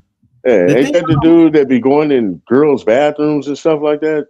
Yeah, yeah, that's what I'm saying. Like they go in women bathrooms, and then they've been doing like a lot of adult type of things at Disneyland, and they was confronted about it, and they said that they didn't want to do it any other place. Like they knew that they would get this crazy reaction. That's why they wanted to go to Oh Disneyland. man, So it's like you're really clout, trying to incite people to clout. feel a certain way about it on purpose. It's not like you're just randomly doing it. You're being calculated with this. And another thing with this whole situation, like, I don't know why, but especially in our community, a lot of the women are very accepting to that lifestyle. just for them to turn around and say like the real biological women are cis women now, you know, to where they're taking the identity of women, but you know that's a Oh, long, they get even more disrespectful than that. Some of them call women birthing people. yeah, that's Birthing wild. What people. the fuck? What? Birther, like what? What the birthing Your mama people? named Huh? birthing, fuck you. What the fuck? And that's what I'm saying. It's like people, y'all, they can do what they want to do, but when they start infringing on other people, I guess other people' rights, that's when it becomes like real crazy and Understand disrespectful. this. EJ Johnson should be Oh thrown shit! in a psych ward because clearly that nigga has lost his mind. No disrespect, but I don't care. You know, high self esteem, all of that. That's great, but you still look like a man in makeup. Big ass man. You Size 18, them size 20 you you shoes, like you damn near a middle linebacker. Yeah. Hell yeah. With no shoulder pads. yeah. Like it's just you know it's unfortunate. Y'all, I didn't want to. I'm of course I'm trying to steer away from the conversation because I Well, had you something can else stay on to away from the bring up. conversation But because no, the we do funny got thing, cisgender not women listen. out here that look The like funny, EJ talking the same goofy ass shit. I just Cause see something that damn since Leslie y'all Jones, she since looked y'all like talking EJ her damn self. since y'all talking about this bullish Kodak Black. I guess he just recently got uh kissed by a fan in a Huh? club in New York City, and Oh, the comments went crazy because it's a dude that's dressed up, look like a little Latina chick, but it's a dude. Oh man. They about to do the chingy thing on him. Yeah, but oh, he didn't know. He didn't know, man. are you Of course he sure? didn't know. Of course he didn't know. Of course he didn't know, or he was too high to take the time to That too. check. That too. Uh, think he was whacked That out of his too. mind. There he is. He better leave that shit anyway, alone. Corny. anyway, Damn the Leslie headphones. Jones. Anyway, also I'm looking at everybody giving props like who is it? The Universal Hip Hop Museum, Curtis Blow saying rest in peace to Bambaataa. But what's killing me is this. Okay. They're saying he was born in 1957, and they're talking about he died at 67. That's What not year are we in right now? 2026. He if he was born in 57, that means he would be 69. mm. Why are they talking about I 67? did hear 60. I did hear 68. I heard Okay, but 68. These yeah, they niggas. said so. I'm seeing 67. It's so they like to play with the gematria too. So I'm gonna holler at my folks about all that because I'm not an expert at the gematria. I'm not gonna front like I am, but I like how my guy Ani Asoro does it, and he breaks it down like in so many years. So it's like if he was born in 1957, yeah, he would be 68 or 69. Yeah. Mm-hmm. Yeah, 68. Many reports are saying he died at 67. I don't know. I'm just maybe I'm tripping. I don't know. They be messing up everything all the time. They don't get no damn. No, they be doing shit intentionally sometimes. It's just like come on, jeez. Who gonna call them out Yeah, on it? You know? That's pretty much the attitude. Who gonna call them out on it? Well, we got to start calling them out. We I got agree. to. I We agree. got to. We can't just let. I'm not the one to just let shit slide anyway. So I'm gonna call it out, Indeed. and Indeed. that's why they consider me a problem. Yeah, I know. You a good problem though. I like you.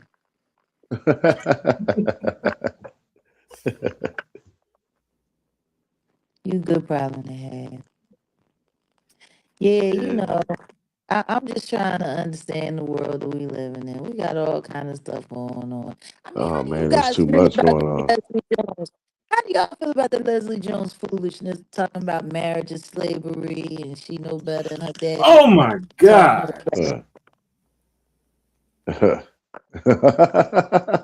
Like if if I didn't want you anyways was a person, like it's See what I'm funny that saying? she's saying all this stuff, bro. Nobody's really checking for her or beating down her door, to get with her.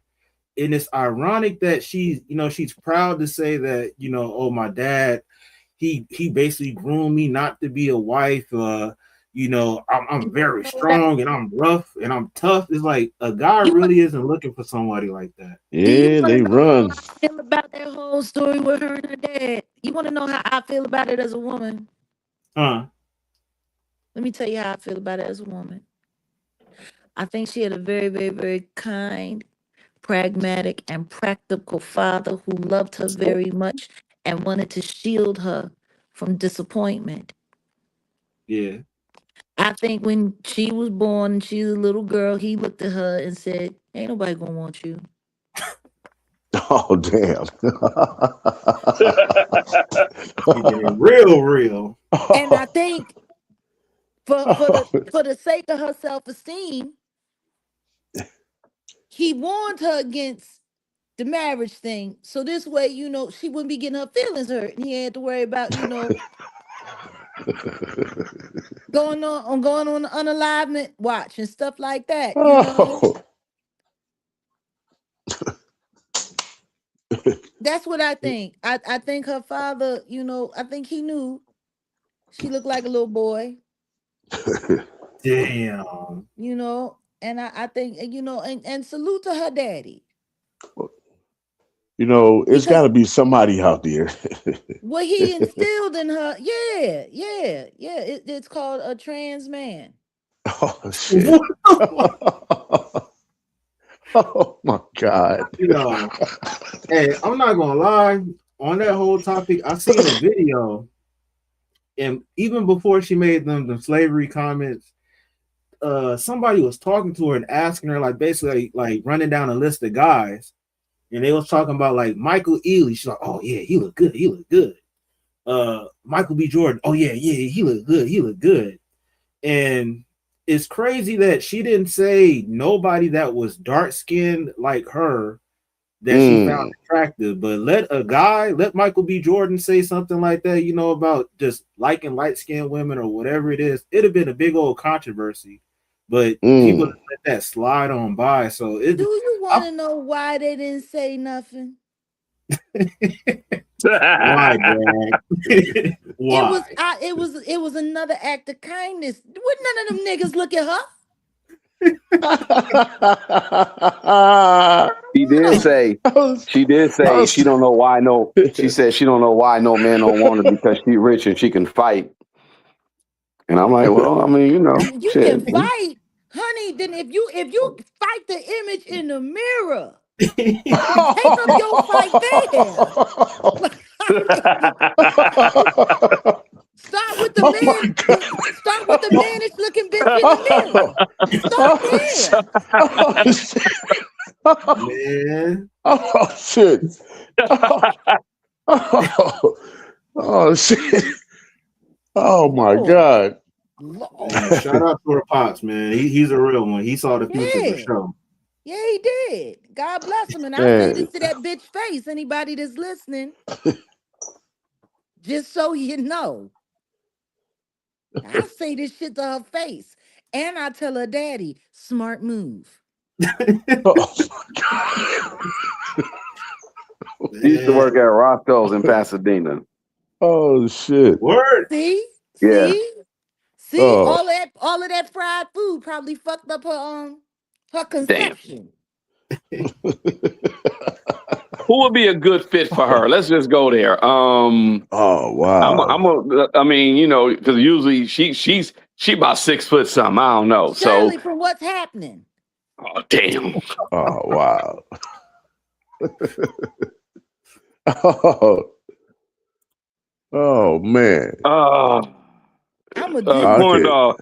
Could you What's take up? one for the team? Could you take one for the team? Nah, bro. Hell no. No. What kind of hateful Nah. shit is that to ask that Nah, man? man. I ain't That's nah. just hateful. Classic. Uh, You ain't finna do. You ain't taking one for the team, bro. Bro, I can't don't do drink it. no more. I don't drink no more. Listen to me. As a bisexual woman, let me answer for all of the men. Fuck no. Ugly I ass can't. bitch. Hell I no. can't. Honestly, If I she probably. came through Hey man, and if I was getting paid, yeah, I'll probably take that down. You know what I'm No, saying? no, no. No, ain't enough money in the world. I promise you. I promise you, you'll be thinking of ways on how to add your cash app to the bank account so you can just roll. you gonna have nightmares, man. Oh shit.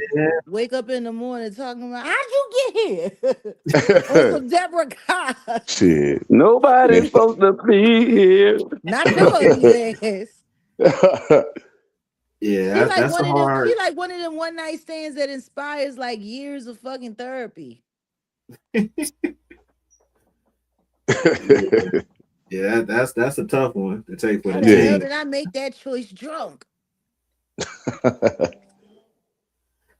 It is crazy. Like, why is she the one that's so vocal about, well, we know why, but Yeah. Where? always the ones that's like that, that's always anti men or anti family type stuff or whatever. They want Because that. They want that. They want that to exactly. encourage it. You want to know what's sad? When I sat there and I looked through the comments at all of the people that was applauding her. Yeah, girl. Yeah, we don't need no husband. Bitch, shut the fuck up. Huh? Like I know all of you ain't ugly. Most of you is just whores and can't get nobody. And this is helping with your self-esteem. You Well, know? I mean, you got you Like got a third of those comments, they probably ran through. I'm It's a that It's working those who it's guy. still that around. masculinity though, man. That's what it is that be pushing the men away, you know what I'm saying? All that toughness in her. You know what I'm Yeah. saying? That's what, because like I said, there's somebody out there for her that, probably can match her appearance to where they don't have to be like, working off of that. You know what She I'm better saying? make a That mean peach cobbler. I'm saying I all want right. to say You something. got I don't want to say you got nothing to mean. You know what I'm choose. saying? You got to choose. You either got you got to get with Leslie. You gotta smack it up, flip it, rub it down, or you gotta smoke this big banger rock right here. Like you got it. Oh man. Oh man, that's a hard choice right there, bro. Is it? Yeah, because I don't fuck with that shit. You would have to do that in order to fuck with her. I'm gonna say, can I get the teleport or something, man? You would have to do that to Esposado. fuck with If you'd her. have bust out some bud and shit, I'd have asked your ass right away and shit. You know what I'm saying? Shit, what about some sherm, Nick? What about the wet? Hell What about no. some wet? Hell no. I don't know why the fuck you No. be talking that crazy shit. I don't know why. Yo. Yo. So he South Central traumatized. I tell him that all the time. That's Oh some funny shit man. though. You come on, man. Come on. That's some funny shit. Would you Yeah, it take is. her If you're, down or would you hit this big rock? it's funny if you're Dwight Howard. Lamar There you Odom. go. Has anybody Uh, seen his documentary? By the way, Lamar Odom's documentary. oh, ain't that new? Yeah, Yo. it just It's came out. I'm gonna tell you something right now. They don't like that nigga. damn. They don't like that nigga. They got him on blast, huh? He's sitting up there just, and I just I don't understand why people fuck with the Kardashian bitches. I don't understand why people don't see them as a public health Mm-hmm. hazard to black men. I don't understand. Like they sitting up there talking about he talking about just Yeah, because I was smoking crack. And then her goofy ass is sitting there, and when he got out the hospital, um, when you smelled crack, like it's an undeniable smell. You can't confuse it with anything else. And I came and he was there and he was smoking crack, and I'm like, you know what, you're out of here, buddy.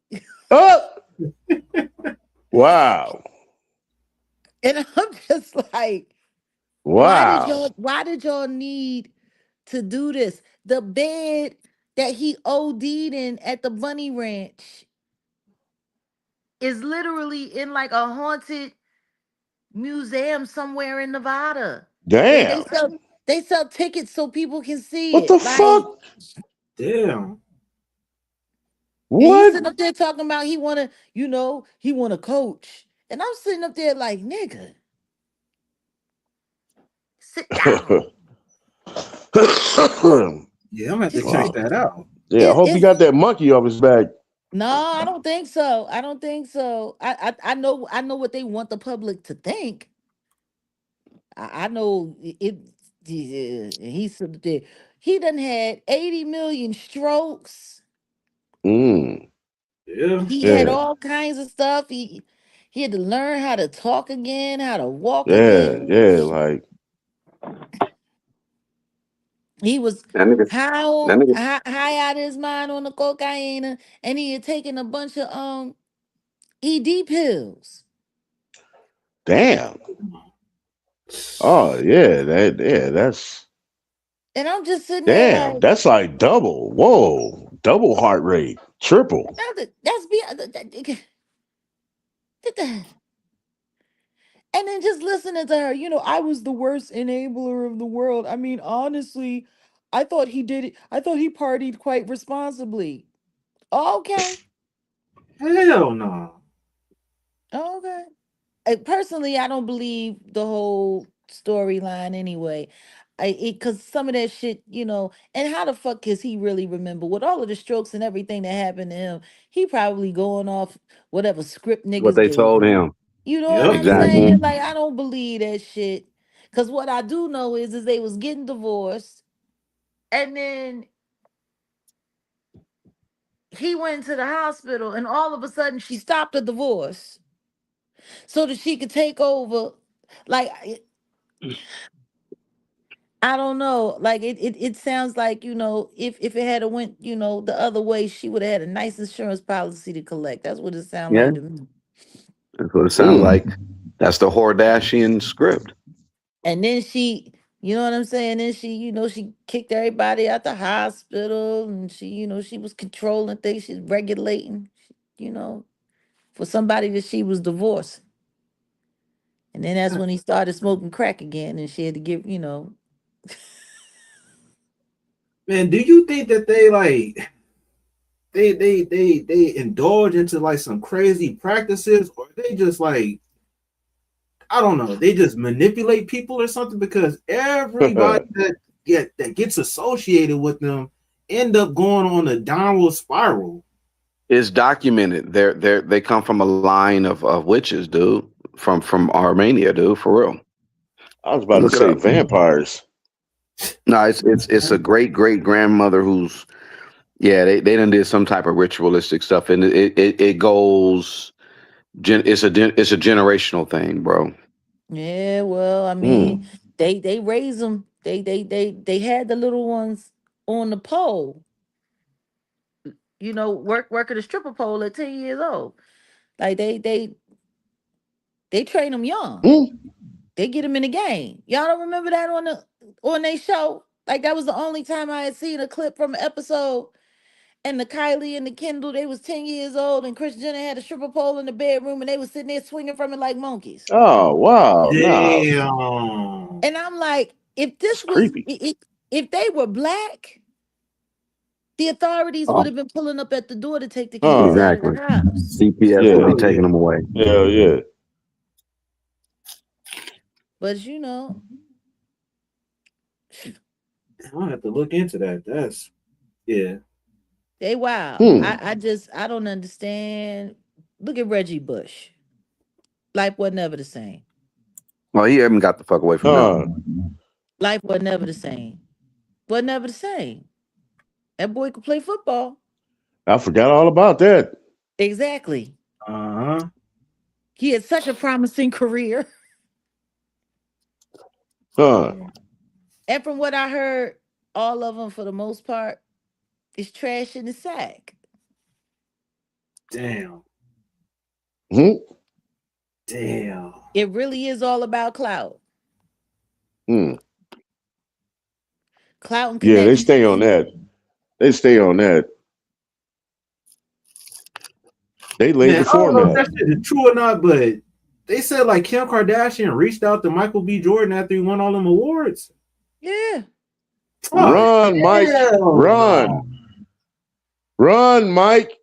That part. He set her Run straight. away 'cause- from me, baby. Run away. Run away from me, baby. Man. They remind me of Selena Powell. Oh. Oh, damn. They do. They give me those vibes. You know what I'm saying? Hey. Yeah. It's kind of hard to say like what's the difference. They both kind of get down the similar way. I mean, shoot, for crying out loud, maybe they work for the CIA, taking down the black race. And one celebrity at a time. Well, actually, if you want to be a little technical, one of their attorneys, Alex Spiro, was recruited by the CIA out of college. Mm. Yeah. That's documented. You said Alex? Alex Spiro, the one and only.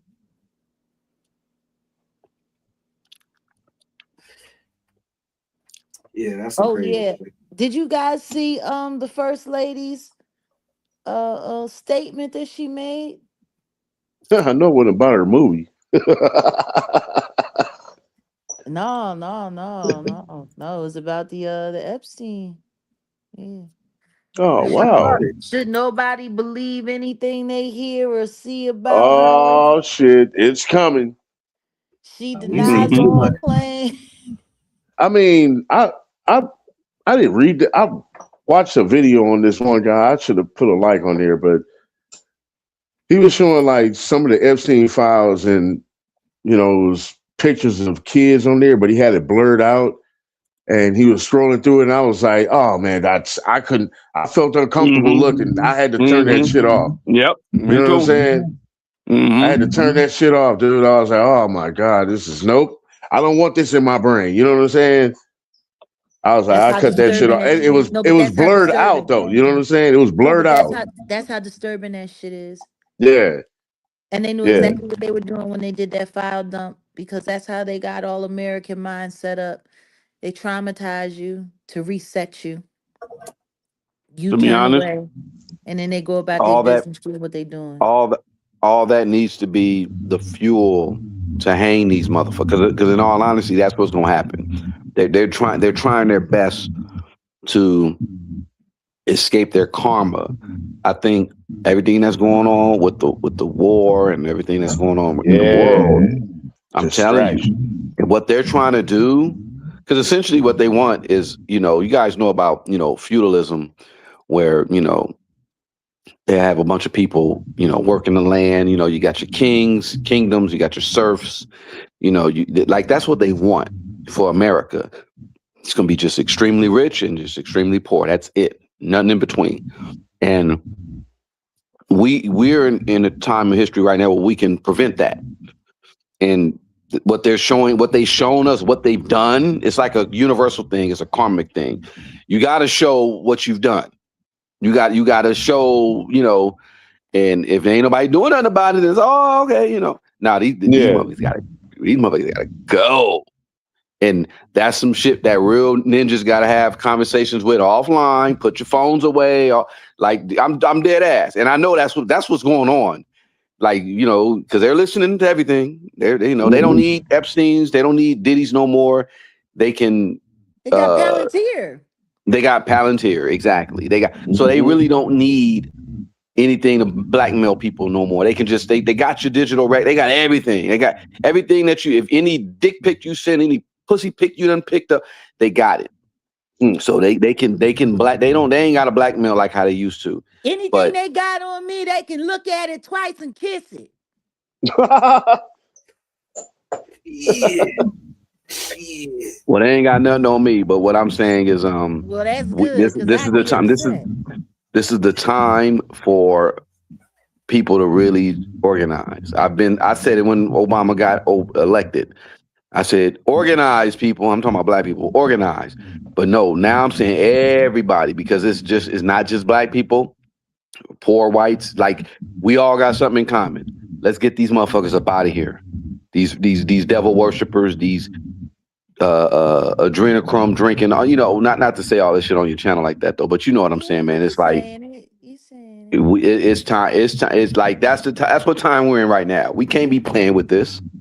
That's the problem with black folks. We done forgot about that part of the game. It's always been some turn up shit with us. And I'm from LA. I remember the riots. I remember before, I remember after. I'm from Philly, and I remember when a whole city project went up against the police and won. Mm-hmm. Yeah, wait, matter of fact, hey, corny. It's saying this at Echo. Man, Philly, didn't they have like trying to think, like the police end up bombing somebody? Yeah, like, that was the move movement. Yeah, yep. Yeah. Okay. Mumia Abu-Jamal. Yep. See, there's certain conversations we'll have on here, but overall, I'm telling you, that as a kid, it was crazy. It was the first time, you see military action taken against a city block where little children lived. That's crazy. Yep. Yeah, they did it on the watch of a black mayor, made sure that Wilson Good never they fucked up his whole legacy with that shit. That wasn't even his call. Governor fucking came in, made the move on that, but everybody blamed it on him. It was so funny. There were 3 prominent black mayors in Philadelphia that came up in my contemporary era. We had Wilson Good in the 80s. We had John Street in the late 90s, early 2000s. And in the later 2000s, in the teens, we had Nutter. And it was so funny because the running joke in Philadelphia was, as far as black mayors go, we had a good nigga, a street nigga, and a nut nigga. You want to know what's even more fucked up? It was an Italian guy that came up with that. Damn. Huh. That part. That's crazy. Hey, another thing about Philly, is like JVM. That was really a big thing out there too. Yeah. Okay, shit. Yeah. I had a lot of Once upon a time. Salute to Big Tron.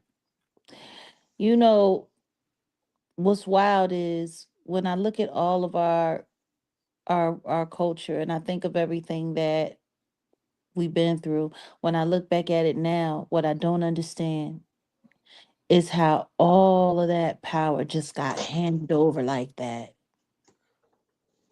You for some reason, I don't know what it is, but our people will pull it all together and then just hand it over to the man. Just hand it over. I never understood that. Like, if they needed us to hold these things down, if we were able to come up with all of these things, why are we so quick to fold? Facts. Never got that. But the truth is it's a price to being a revolutionary. Not everybody's willing to pay it. That part. I think they did a very good job by making certain examples to where You all right? That must be some good shit. To where I got some real good shit over here if you want You that. know what? Nah, don't nobody want that shit. man.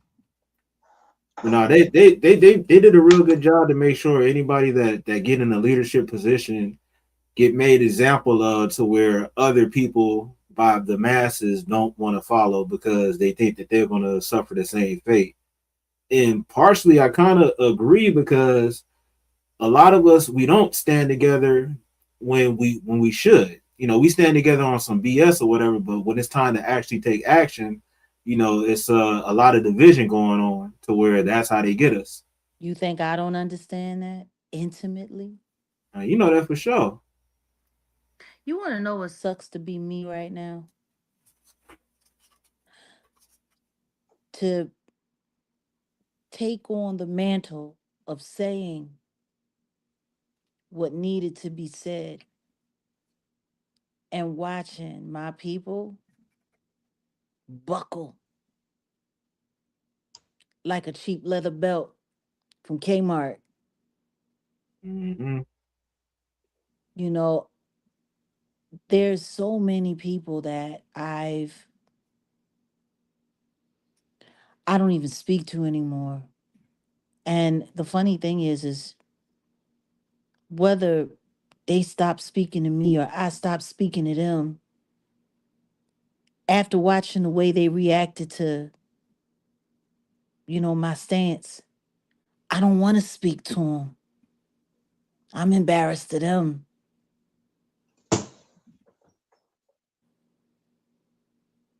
I get Hmm. it. This shit ain't easy and it ain't fair. And they don't play by the rules. Nope. Every day there's a team of people that are working round the clock to find a new way to try to make a liar out of me. Every day I'm harassed. Every day I'm stalked. Hmm. Every day it's exhausting. And yet I'm still here. Every day they're looking for a new way to try to find something that'll make me show shame in some way. And every day I'm there to let them know I don't give no fuck. I'm still here. Hmm. Yeah, And the everybody thing don't is, got that warrior blood, man. yeah, but I'm a woman, man. I'm a fucking woman, G. That's the part that hurts me more than anything. I'm a fucking woman. It should have been a man.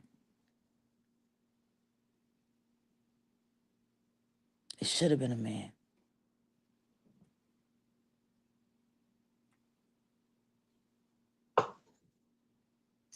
It's not too late.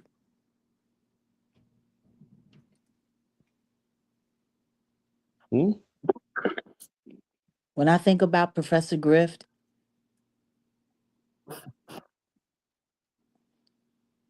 it's time for a younger version of him. It really is. Yeah, Griff was dropping that knowledge. Well, he still is Yeah. dropping knowledge, but the whole like, honestly, it's been a very big effort to basically dumb us down. Like that's why the sexy reds and the people of that Jesus. ilk are so prominent, to where they get pushed up, because they're Sexy. literally pushing our Yeah. people down. So Sexy it's just fucking girl. Like they can't even be honest about that shit. There ain't nothing sexy about that bitch. Fucking weirdo running around in bobby socks, looking like she just Oh ran away man. from foster care. Oh man. Ugh. She give me the creeps. She should give every man the creeps. I mean, when she Okay. said that was, I don't know if it was perfume or lotion, lipstick, that lip was gloss, named gonorrhea. gonorrhea. Ugh. Yeah, she had the lip All right. gloss, booty hole You brown, And then corn I dog, heard that, you yellow gotta take discharge. Corndale, you got to take down either. You got a choice, either Sexy Red or Leslie Jones. Leslie. He said that shit fast. He's quick. Goddamn. I'm doing Leslie, bro. I'm sorry. That makes sense. No, and I only say that for one reason. I'm still hitting the pipe. No, because I'm gonna hit the pipe.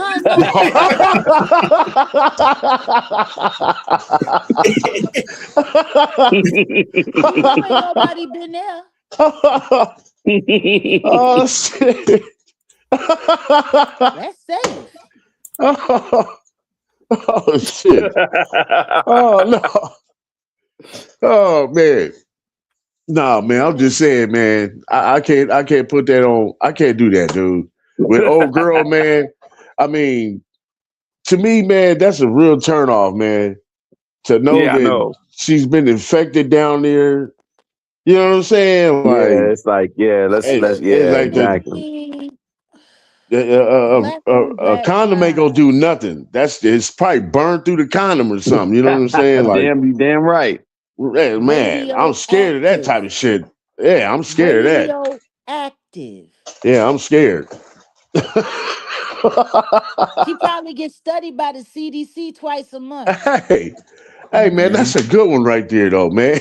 That is definitely a good one.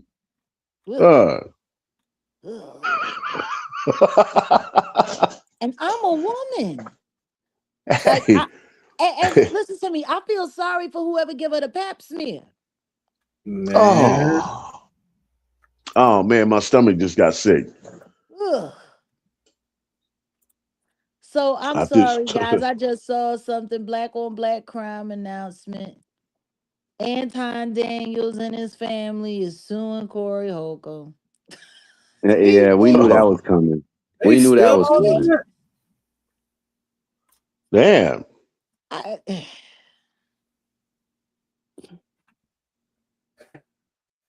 Damn. Like for what? For what? I mean, they didn't get physical, did they?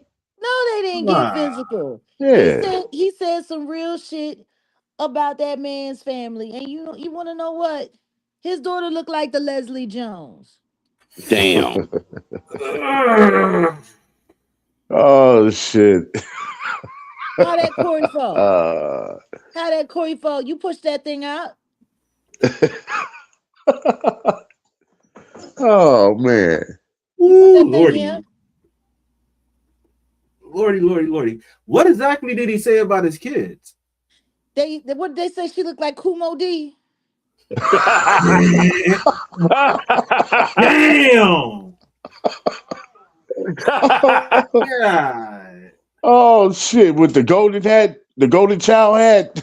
Yeah, like Don DeMarco. Talk about hip hop. Hip hop. Oh wow. Yeah, I think that whole situation getting to suing, that's a weak move. Like both of them basically was willing participants in going back and forth. And that's basically that's a low blow right there. Number one, let's just be clear. Anton Daniels has said worse about other people's families and other people's children. Yeah. That's number one. Number two, he's a phony, a fraud, and a fake. Number three, he's only doing this for clout. Number four, shit probably ain't gonna go nowhere. Number five, he's probably working along with the people that are out to get fucking Corey so that they can just drain his pockets with legal fees. Yeah, that's cool. That's cool. This is what these niggas do. This is what they do. But my thing is, how you gonna sue him for being honest? Damn. Yeah.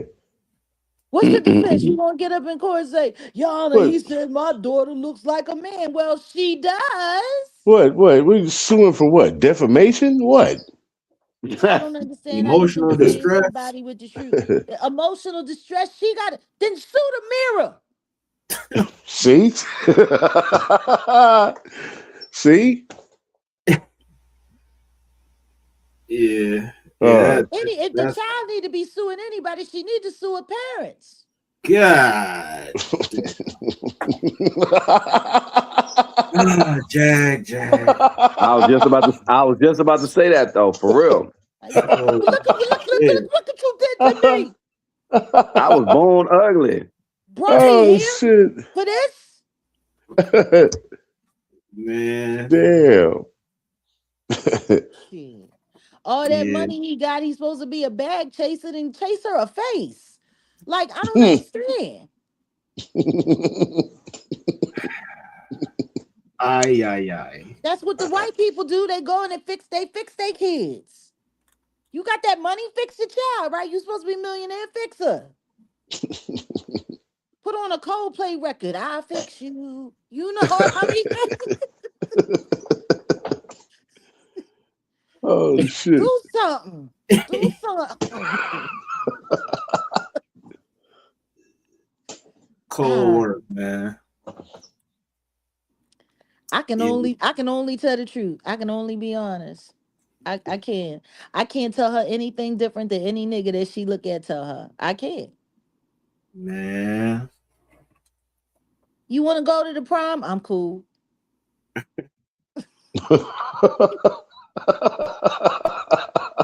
She asking him. She ran. The only way she gonna get a prom. The only way she gonna get a prom date is she gotta take that. She gotta take that big ass rock that I got right here, tape it to her neck, and get a base head to go with her. Lord have mercy. Base. How low can you go? Oh, what a brother know. That's that hip hop. I'm just saying, like, I don't get people anymore. I don't understand it. I don't know.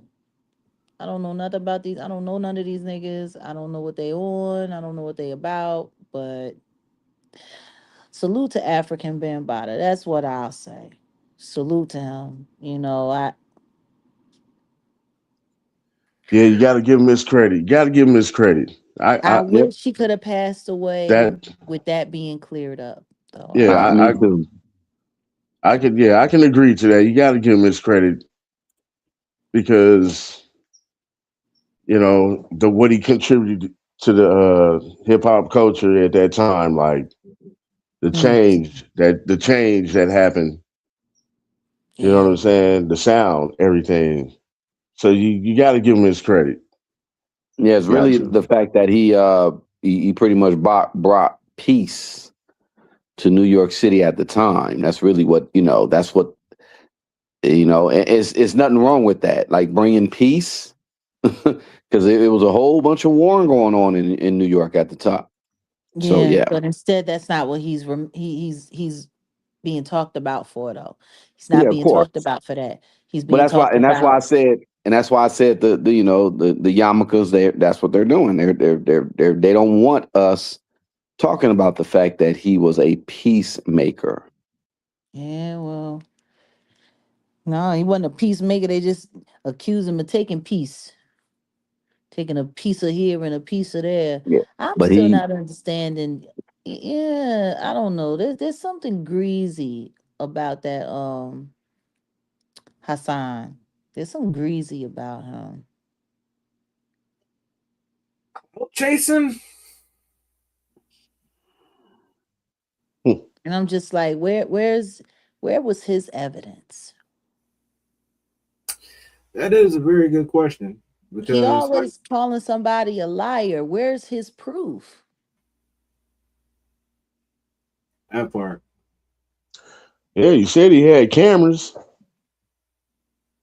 Said he was setting up cameras when he came in the room, and he thought he was in a different Strokes episode. Oh damn! So He thought he was Dudley. Where's the evidence at?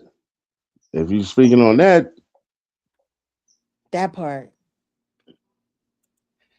Hey, so before we close everything out, we don't have to. Y'all want to hear what Hassan Campbell said about everything today or nah?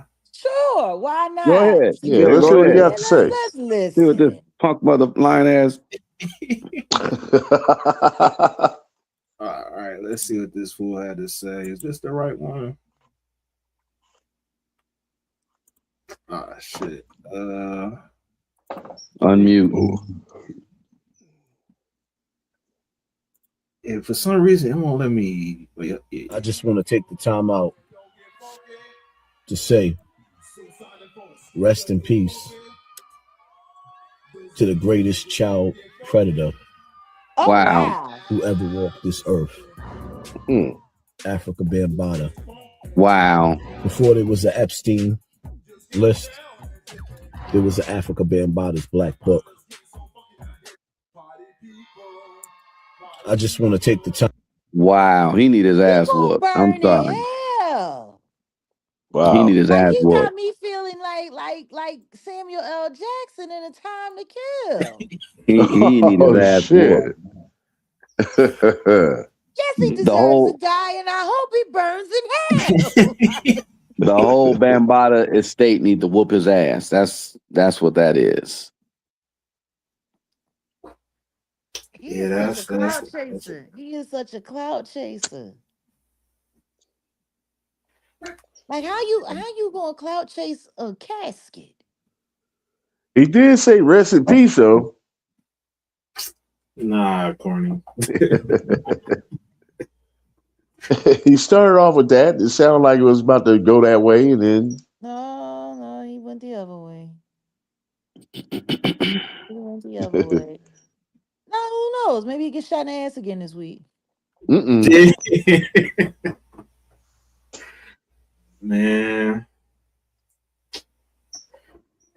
Yeah, that situation. Huh? I was just reminiscing over him getting shot in the ass. It's gonna be pretty interesting these next couple of days, man. Yeah. See what this reaction is. They can't talk about Iran and this war because it's supposed to be a 2-week moratorium. I don't know, but I think this entertainment stuff is going to be interesting. I know Jag, the video just dropped with you talking about the CEO of Rock Nation's daughter and her situation. Yeah. I don't think a lot of people are talking about that, but yeah. You know what else a lot of people ain't talking about? Yvonne Ortiz.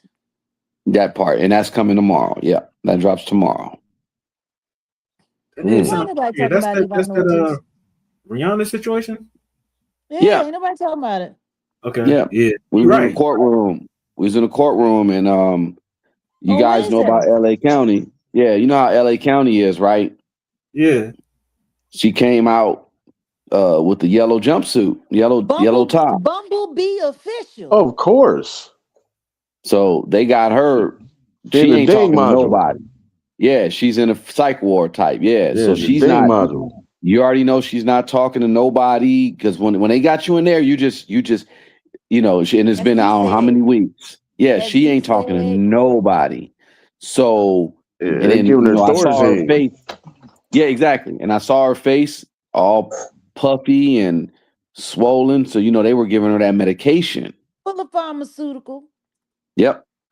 So they're gonna pull an insanity thing on her. I already know. I honestly think the person that really did the powing was the person that she was in the car with, and that person could be connected to The Rock. There was another person in the car with her. Yeah. I didn't know that. Yep. Oh, I didn't know that. Allegedly. Okay. Allegedly, I think connected to The Rock. Well, yeah, allegedly. Yeah, we're gonna say allegedly. We ain't gonna be jeopardizing nobody's platforms. I'm just saying allegedly because. Oh no, I agree. But people need to pay attention. They got her all Thorazine up or L'Occitane, whatever they got her on, and Seroquel. Yep, whatever. But her face was swole. Like, her face was swole. Like you can tell. Like she came in smiling. Oh shit. Man, I feel bad. I felt bad for her. Like I felt her spirit. I'm like, she's down bad. But Yeah. they sent her on a dummy mission, I think. Hmm. What's it sound like, bro? What I tell you is this. They find her not fit to stand trial. They're gonna close the books on that whole case and won't nobody ever know not in their And, detail. and she'll just be in there for life. Well, I won't say for life, but at least for Nah, like, should be in there for a while until people stop asking questions, and then and the then they'll next let her thing you know, go. they'll let her out, and it won't Yep. matter after that because won't nobody believe her, and they won't ever bring any of this ain't going to trial. It's not going to see the light of day. And what's so interesting is that in a matter of a month, Rihanna was able to leave LA as her name appears in the Epstein files. And now her main address is going to be a place where there is no extradition to the United States. They couldn't Hmm. make her come back to testify even if they wanted to, living there. Sounds like the move. For sure. Really funny. Really funny because you would have thought that she would have went back home to Barbados, but unfortunately Barbados does extradite back to the United States. So Mm. Yep. She was spotted in France. So, Hmm. and it sure ain't for business because they snatching all of her shit off the shelves because apparently her makeup causes infertility. Oh, shit. Damn. Damn. yeah, that's the other one. Yep. Oh. Mhm. Uh-oh. She's sitting here popping out all these damn babies, and the people that wear makeup can't. Ain't that fucked up? Crazy. Oh. Oh. Yeah. Hmm. It's funny because they snatching it off the shelves in Europe, but they just letting it rock here in the US. They let everything go down here. Yeah. Uh-huh. You want to know what's funny? People have been saying for years that the American government is doing whatever they can do to create whatever they need to create to kill off all of our citizens on a time clock and on a schedule. They've been saying this for years. What I'm trying to figure out is why the fuck do we fight so hard to stay here if this place is actually intentionally trying to kill us all? They That's a say good ass question. start growing your own food and all that. Yep. Yeah, I mean that's cool too, except for, what are you gonna do about the chemtrails? What are you gonna do about the rain? What do you Right. do about toxified soil Right. when your whole environment is literally Toxic. engineered Poison. to destroy you? Hmm. What do you do now? Like, I don't know. Maybe Marcus Garvey was on to something. Maybe he knew something we didn't know. Talking about go back. Let's get out of here. Huh. I mean, there's a reason why Dick Gregory and Prince kept talking about chemtrails. They both did.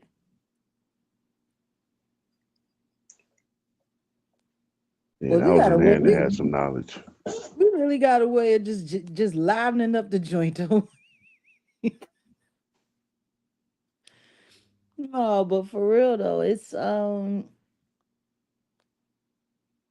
we got to learn how to just think and see here for ourselves because I swear that everything here is a lie. It's a lie, man. Like I was having a conversation, we were talking and I was just like, it really trips me out because it's gotten to the point now where I dread hearing anything on the news. I really dread, honestly, a lot of times talking to most people because all they hear is lies and all they know is lies. So all they do is repeat it. Yep. And it's just gotten to the point where, like, what's the point? Like, people are lying, just lying their freaking asses off about everything. Turn the lie into the truth. I mean, I guess that's one way of doing it.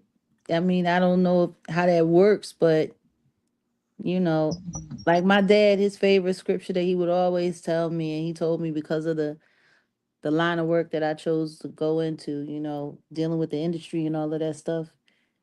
Second Thessalonians chapter 2, verses 9 through 12. And basically it states, since they won't believe the truth, I'll send them strong delusion and allow them to believe a lie. And even though they could have been saved, they took pleasure in their wickedness and they chose to perish instead. Yep, If that ain't now, I don't know what is. big time. Like our whole everything, man. People do, they take pleasure in their wickedness. These Epstein files are some of the most evil shit in the world. And Hell yeah. and people don't even want to believe it. No, like for real, like when you think about all of that, the Democrats, you know, raging against the reality of Pizzagate, right? Because all of the people that was Pizzagate, right, they all crazy. But that's not what them files say. Yeah. There was a lot of mentions of pizza in those files. Yep. That's not what them files say. No, but the Democrats was busy telling everybody that anybody that was talking about Pizzagate was crazy. They was a nut. They was a far right weirdo. It was this, it was that, it was whoopty whoopty woo. And let's not forget, those files have been there since the Obama administration. Just about to say that. So They they got knew some what was in files those saying fucking that files. Obama was You want to know ordering what's like even 40,000 crazier? pizzas or something. Catherine Rumler, she was actually President Obama's White House lawyer. And guess what? After she left him, she went to Goldman and Sachs. And guess who she called uncle? Jeffrey Epstein, Oh shit. Damn. Obama's lawyer. Uncle. Uncle Jeffrey, she called him. Mm-hmm. Yep. You want to know? Oh yeah, yeah. You want to know how Alex Spiro got a gig working for Jeffrey Epstein? Through Kathleen Rumor, the Obama's White House counsel. And we're supposed to believe they didn't know shit about it, and those files been sitting there even through their administration.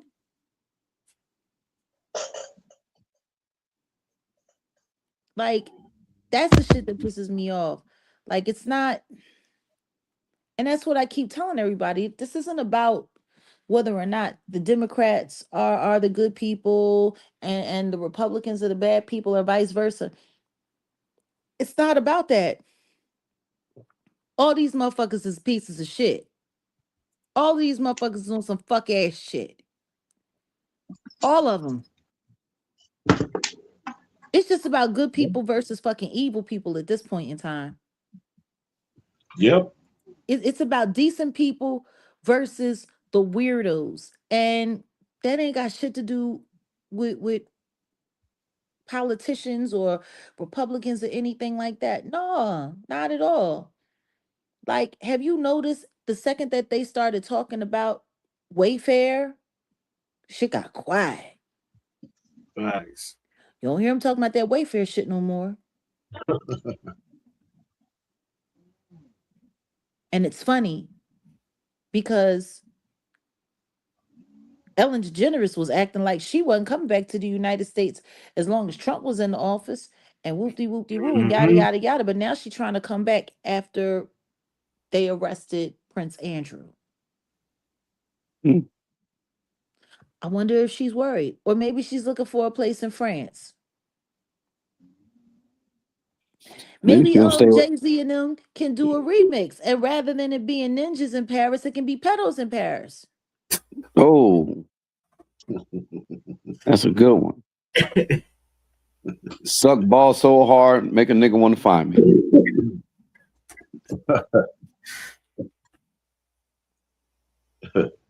I'm It's not just gonna lie. A lot wild. of that stuff sounds very, very It's wild. outlandish. Meanwhile, rather than actually going after and boycotting people that's in them Epstein files, we gonna go after Kanye for after he done apologized for saying all the fucked up shit that he said, which still isn't worse than doing sexual things to children, drinking, dream Kanye, chrome and Kanye all of that ain't stuff. never even rapped about selling dope.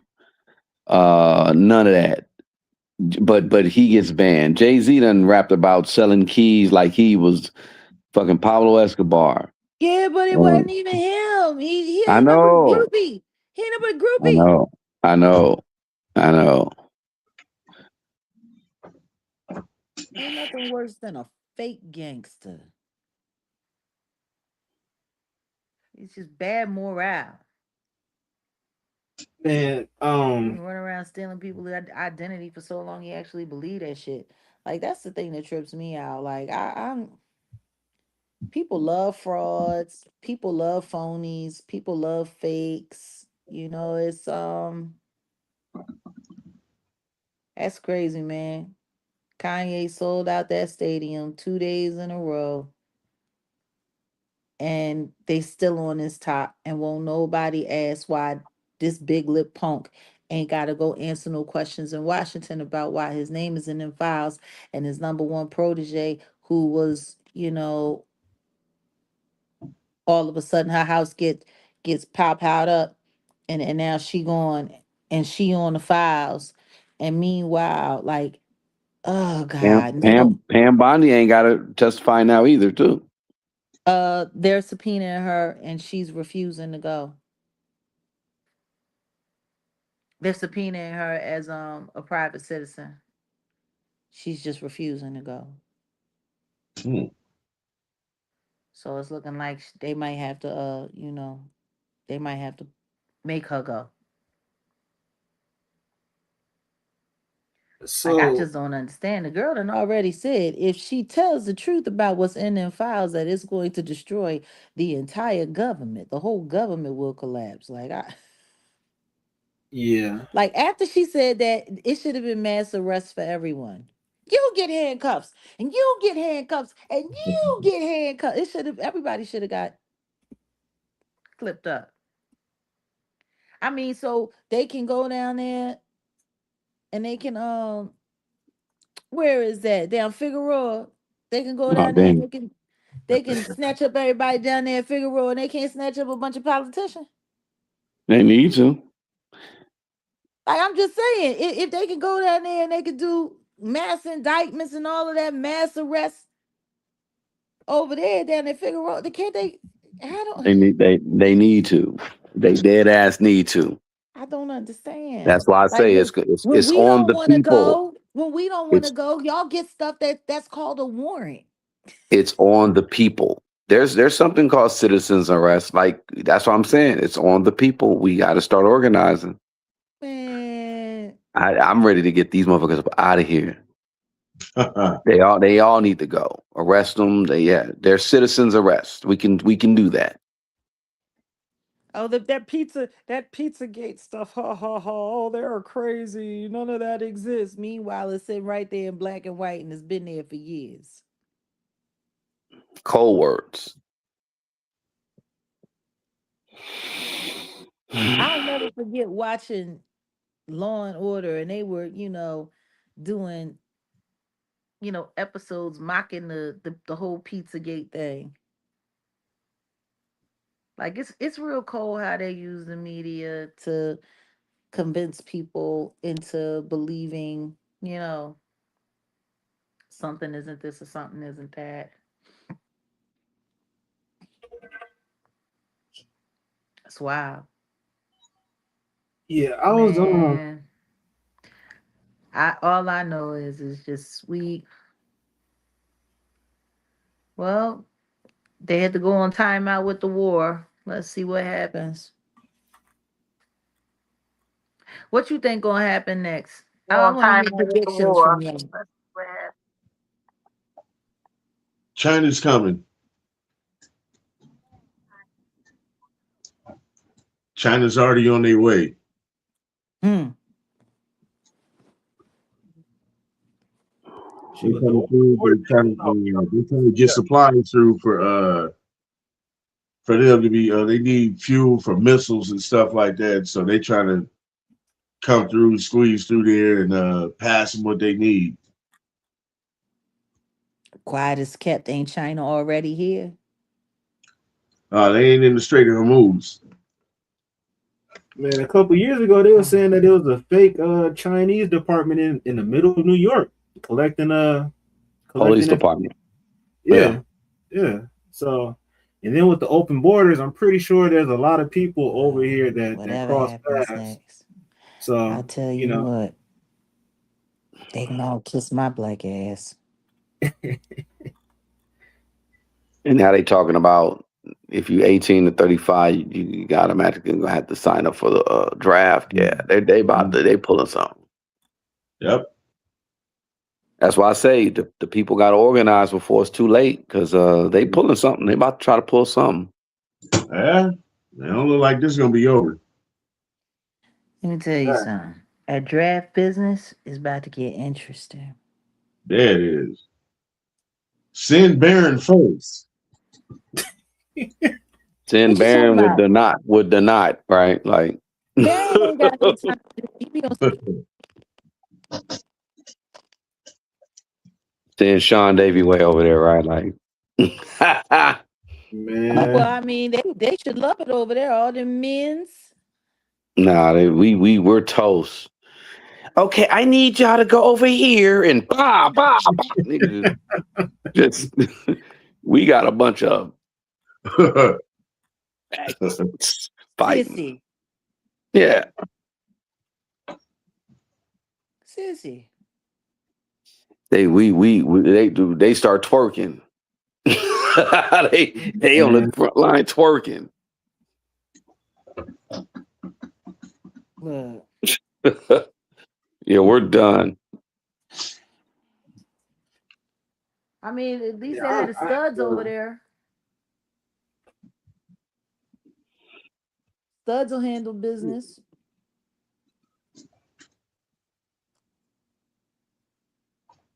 All right, man. Look like my phone about to clock out over here, bro. Yeah, mine too. Shit.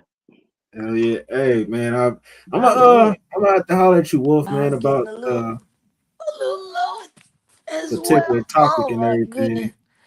Hey, Classic, what you doing over there? shit, I'm about to wrap it up, man. I'm gonna hit up Wolf in a minute, man, about one of these topics we was talking about, because I wanted to kind of touch on it a little bit, but it's probably not even safe to talk about it on YouTube. So well, you got to call me. I got some business. I meant to text you earlier.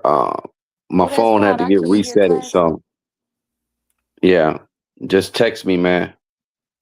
Oh, bet. So I'm gonna do that like as soon as we get off. But somebody, hey, I appreciate. Odell, can you hear me? Yeah. What's that? What are you saying? I can't hear Classic at all.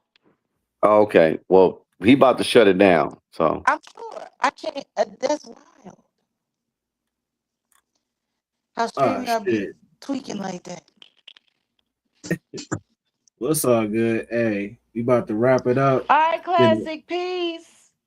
Peace. Hey, it was a dope episode, man. Appreciate Jab pulling up. Appreciate Setting the West pulling up. Appreciate Odell. OG Corndog pulling up, man. It's another one for the books, man. And I appreciate all y'all. If y'all haven't done so, hit that like. If y'all new, subscribe to the channel. We do this every Tuesday, Thursday, and Saturday, man. So, hey, y'all get with it or get lost, man. Got to say anything, Corny? Oh no, man, I'm good. We covered a lot on here, and yeah, good episode right here, bro. Hell yeah. Well, shit, I'll holler at you, G, man. Hey, y'all take it easy, man. We out.